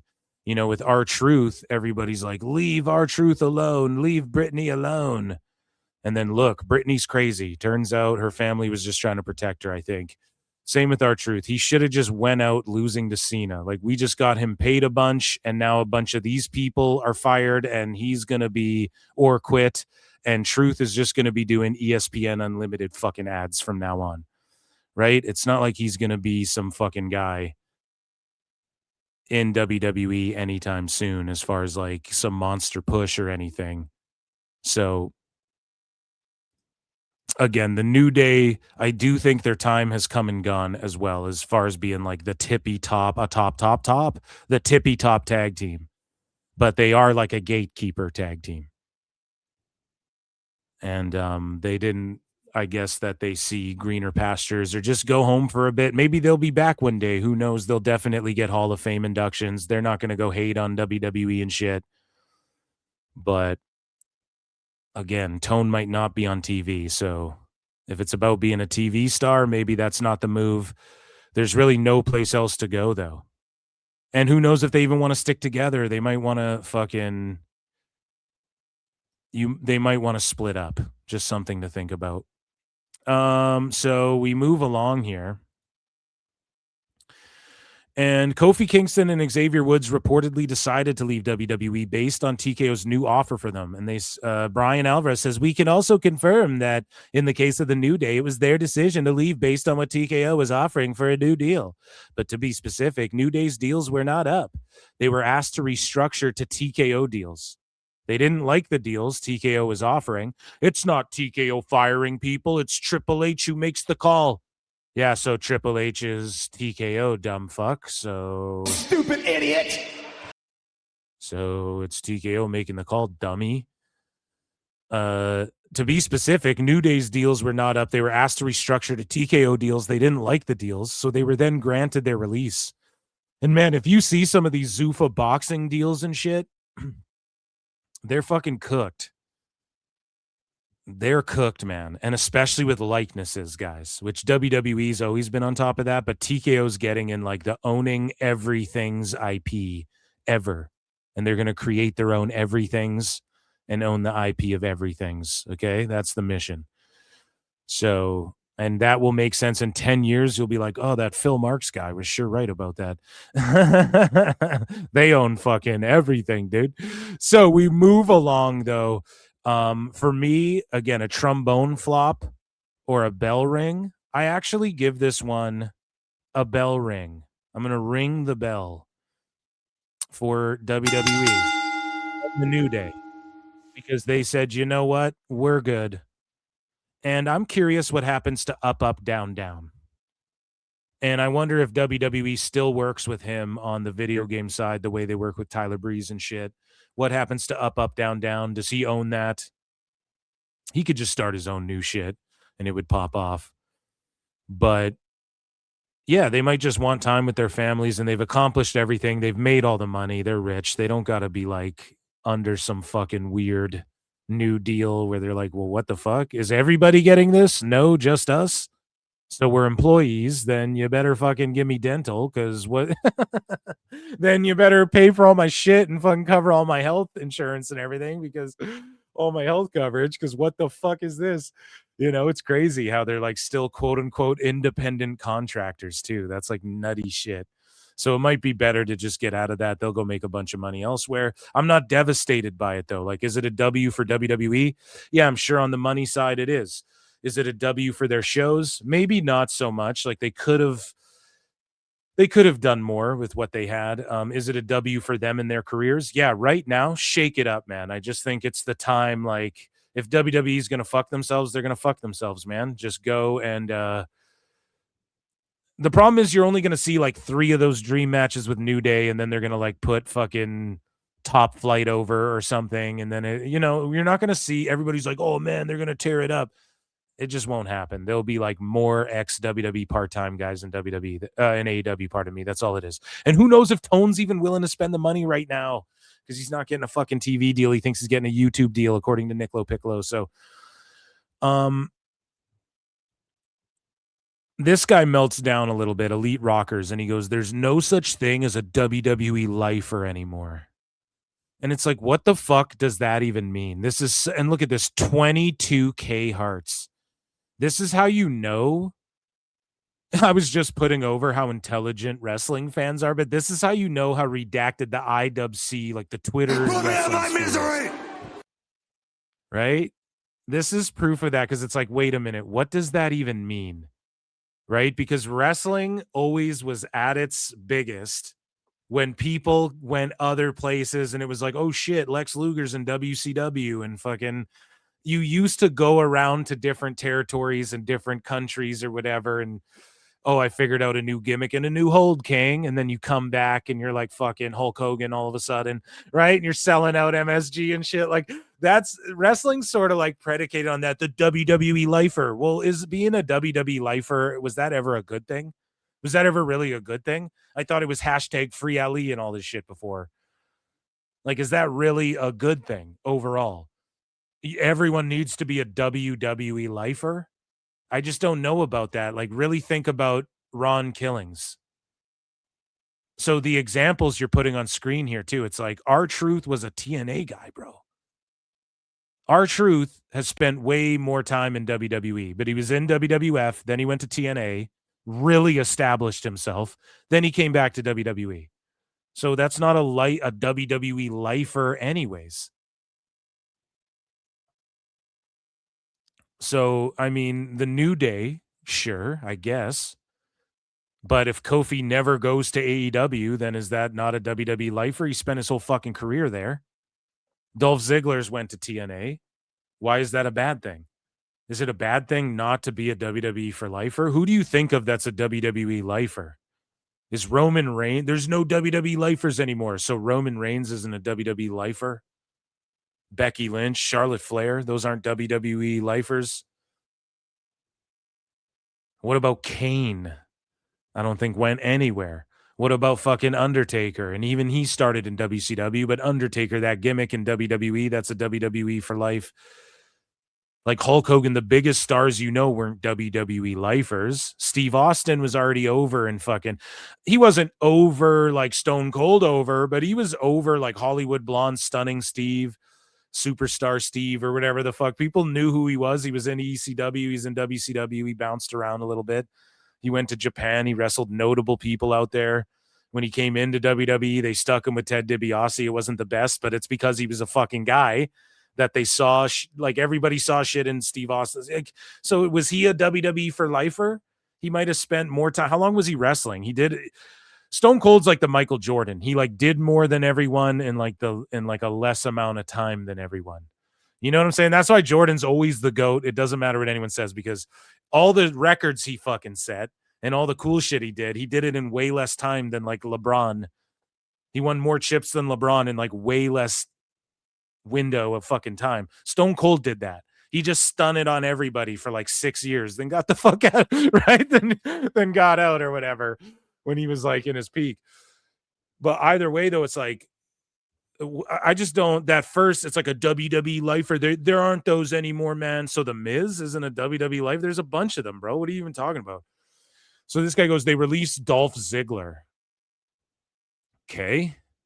Dolph Ziggler also said he was going to leave the company 100 times, but they kept giving him like $1 million and then $1 million and then fucking R-Truth last year, but it backfired. How did it backfire? It didn't backfire. Their ratings, everything was up. Everything was doing good. Their attendances, everything. Fucking sickos in the IWC cried about it, and then it backfired because they rehired him. They just spent a bunch of money on a dude that they don't even really plan on using. Okay? So, like, how did that really backfire? It backfired on fans, because it's not like it's not like R-Truth is serious. Well, he's a tag champ right now, Phil. Yeah, dude, he's a tag champ in short matches in the non-existent tag division in a thrown together Damian Priest thing, because they're both 50, and both those guys, if they make it past this next WrestleMania, I'll be fucking shocked. Okay? At this rate. So he goes, these are the kind of wrestlers you'd expect to retire in WWE. So Truth didn't get rehired and isn't going to retire in WWE. Dolph Ziggler isn't going to retire in WWE. Are you sure that he doesn't just end his career in WWE? Are you sure about that? You think he's going to end it in TNA? I wonder. I wonder Are you if they sure about that? Nick Nemeth back. They've never done that. Are you sure that the New Day also, when all's said and done, are you saying these guys are tapped out? That's what's crazy. So I just don't get why this tweet gets, and then this person goes, WWE has never felt more soulless than it does right now. What? I don't know, man. The crowd goes pretty crazy for Danhausen. The crowd goes pretty crazy for Roman Reigns. They chant OTC every show. The crowd goes pretty crazy for Jacob. Okay, there's a lot of shit that's over right now still. Yes, it was definitely an Adamania. It definitely, they need to adjust the WrestleMania formatting. It's the same thing. Hey, guess what, guys? The exact same thing in UFC on Paramount. They get ads and they miss the walkouts of fighters, and people are like, what the fuck? And they're mad about the same thing. We're missing entrances for ads and shit. They need to fix that. We have to be able to criticize TKO. Okay? As a fan, like, that's just where it's like, yeah, I want to see at Mania, I want to see everyone's entrance. If on SmackDown you skip a fucking entrance, I don't care. That's like expected. That's like a television show back in the day. It would fucking cut to commercial, and you'd have to see if the fucking monster ate the Scooby Gang when you got back from commercial, right? You guys know what I'm saying? That's fine. Or they're just all of a sudden in their van, and it's like, Jinkies, I'm glad we got away from that one, Scoob. And he's like, right? Zoinksio. But Soulless, I don't know about Soulless. It just feels like the fucking Super Bowl, which maybe that's soulless. Some people would even say the Super Bowl's demonic and shit. I don't. So I don't know, man. I think when like Oba's getting chance and you see a moment like Brock Lesnar's retirement there, that was crazy, right? And the Hall of Fame is always. I mean, just their formatting on that is terrible because they keep trying to do it. They just need a better schedule. They need to lay the shit out. Logistics need to matter a little bit more. They need to figure out the legacy wing stuff. Again, it's all new, so TKO's trying to figure that shit out. But I don't know about Soulless, but it definitely is like TKO's fucking shit up, man. They are in ways for fans, definitely. And I always put them over. I was always like, well, they're spending the money on all the guys I like to see, and they're keeping guys around, and they're pulling an AEW a little bit, but they're hiring everybody. They got all these legends under deals, and they got all the fucking Nuge guys I want. I always love the GODs. I think Jeff Cobb rules and shit. They're bringing Evil in. That was always my defense, but no, they're cutting fucking everybody, right? So you mean to tell me you got the GODs, the Usos, the New Day, and the Lucha Brothers in a fucking tag division, and we can't, and Motor City were just there, and we can't, and you got Los Garzas or whoever's going to be like the underling team, and we can't get shit cooking in the tag division just across the board.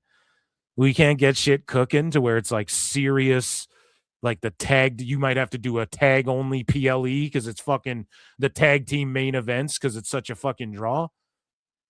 Come on, man. There's the possibilities there, dude. On main event, it's just one-on-ones too to get guys ready for one-on-ones. There's no like fucking 2v2. Our tag division's hot right now. And I called it out. A lot of people want to cope too in my comments. Oh, Phil, the fucking tag division, they're competing in the US division because they need bodies. Motherfucker, we saw this coming a mile away. They really don't. People say Triple H cares about tag wrestling and shit, and I don't think that's the case. Or TKO doesn't, maybe, as much, which kind of stinks. But speaking of tag wrestlers in the GODs, Tonga Loa has departed WWE. I heard someone hit me up and was like, he's really fucking mad because his brothers both have jobs, and he's sitting there like, what the fuck? Again, I'm not a dirt sheet. That could all just be fake. Wrestling's not fake! We're in a simulation, but he's been injured a bunch. They weren't using him when they first brought him in a bunch. And then they start using him, and he's kind of, people were laughing at his fuck ups and things like this.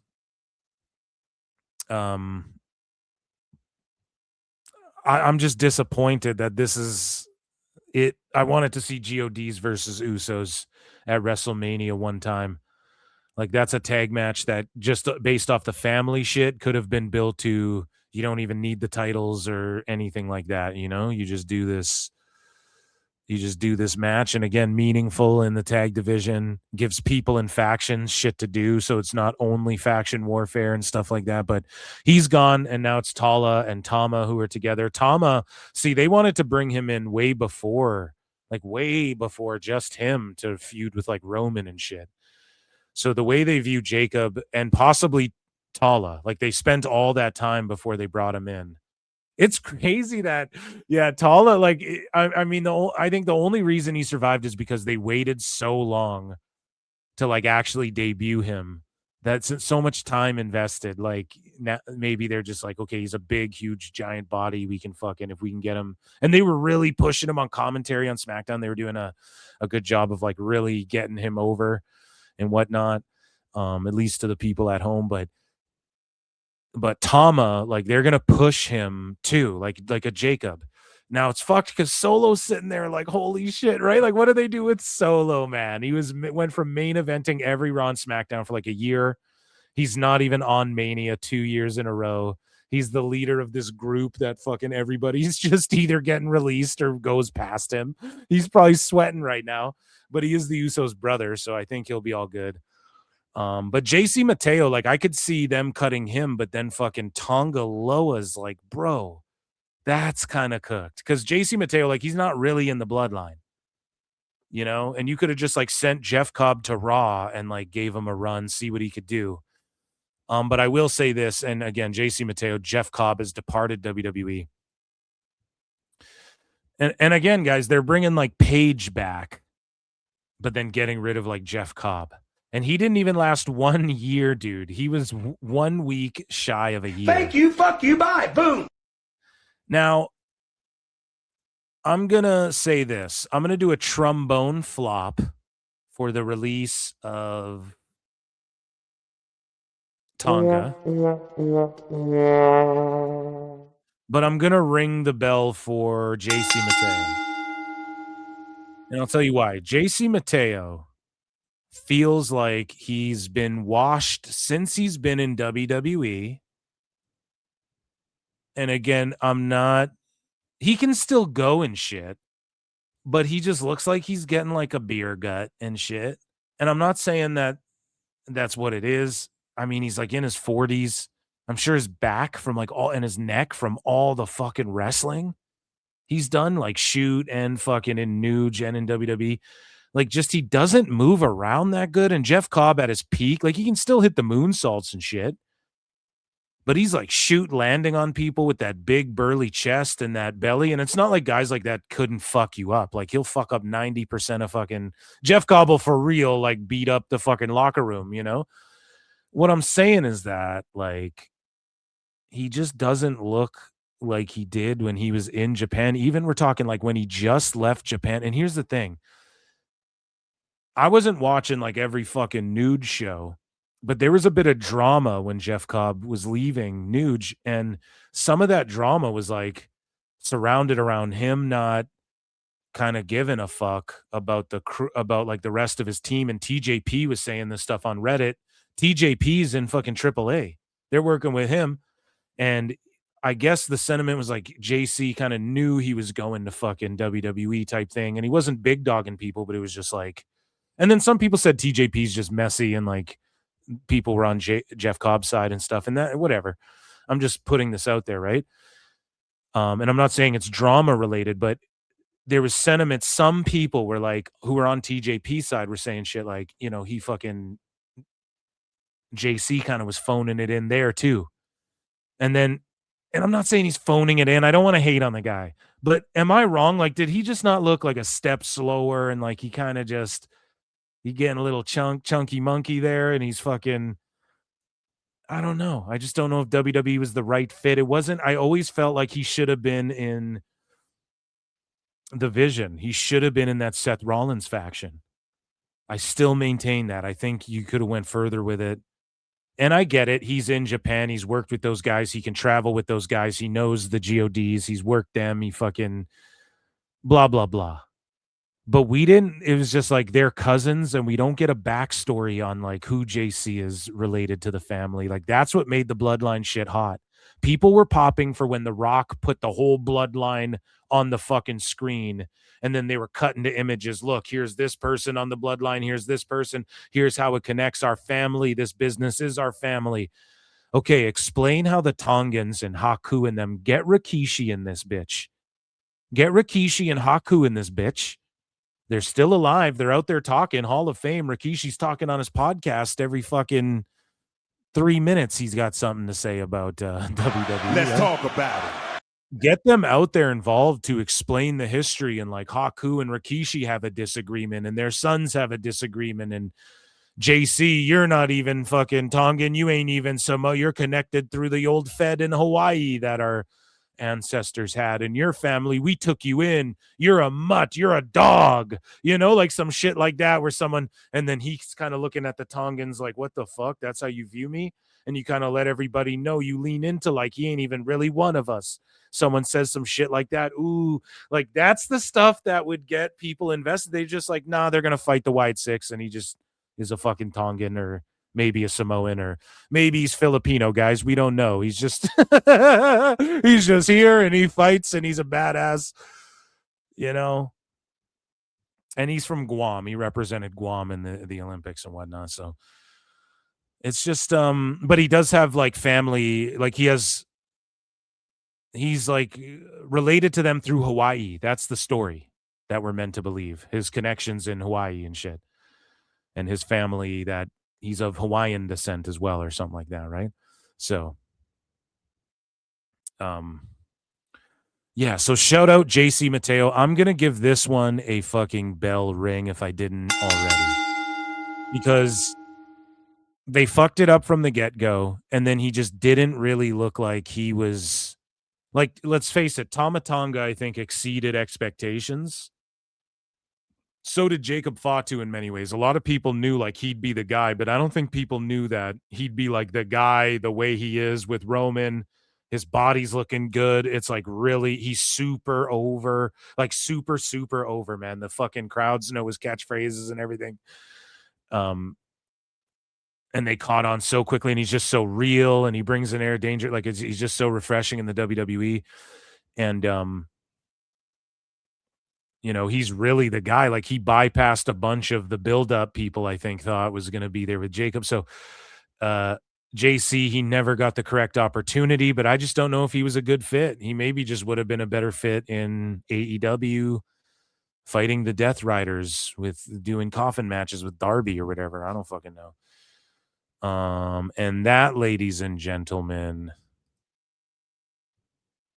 was the releases / leaving the company news for WWE.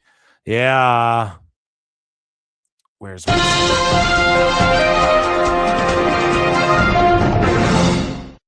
And let me know what you guys think down below or off to the sides in the comments in the chat.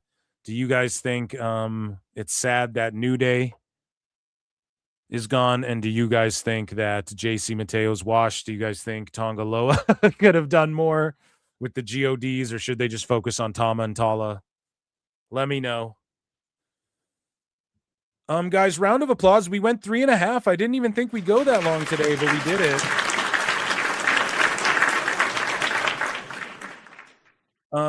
Guys, PWT member Monday. Become a member. It's only 99 cents. I fucking love you all. Thank you all for the massive support, the huge turnout, like 300 watching. Check me out on Kick, patreon.com/ProWrestleTimes. I appreciate you guys. I'll see you on Monday for Member Monday. Okay, I do bonus shows every Monday. I got some pods, I got some Patreon shit dropping for you guys, and I appreciate you so much. And stay on the lookout for my videos that are just like videos about shit. I got a cool one about Kenny Omega coming too, and yeah, I'm gonna drop this Anna J, Sean Ross Sapp one tomorrow. And I appreciate you guys so much. What else? That's it. Just check out Patreon and just stay locked in on the YouTube channel. And we're almost at 8,000 subs, guys. Like, round of a fucking applause, man. Almost at 8,000 subs. Shit's going crazy. Live show replay views are going crazy. The fucking clip views, or I guess the videos I'm making views are going crazy. I just appreciate you all. I got some fun guests. Alfred Konowa hit me up. He's going to come on the show soon. And yeah, good fun times here at PWT. Luis Gomez Jr. Is a new subscriber. So there you go. New Day Sad. Everybody hit like, hit subscribe. Appreciate you all.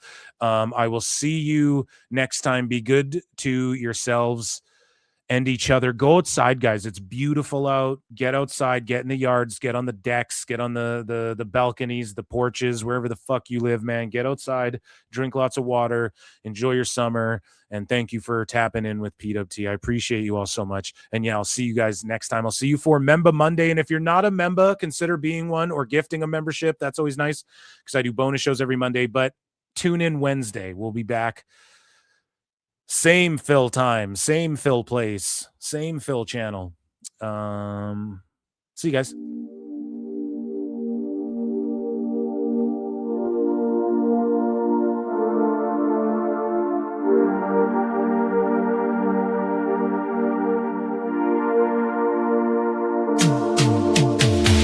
Every booking is golden, you see. Perfect cards crafted for you and me. Yeah, the best guys, Tony Khan, it's true. Triple cup, best damn booker in the land. 3 red cups stacked up, always in command. Triple cup, living legend of the fight. Just a call away from making it right. Never see him back hard, no way. Got the whole roster locked in for the day. A Crimson Tower, modern art. Triple cup. Every booking is golden, you see. Perfect cards crafted for you and me. Yeah, the best guys, Tony Khan, it's true. Triple cup, best damn booker in the land. 3 red cups stacked up, always in command. Triple cup, living legend of the fight.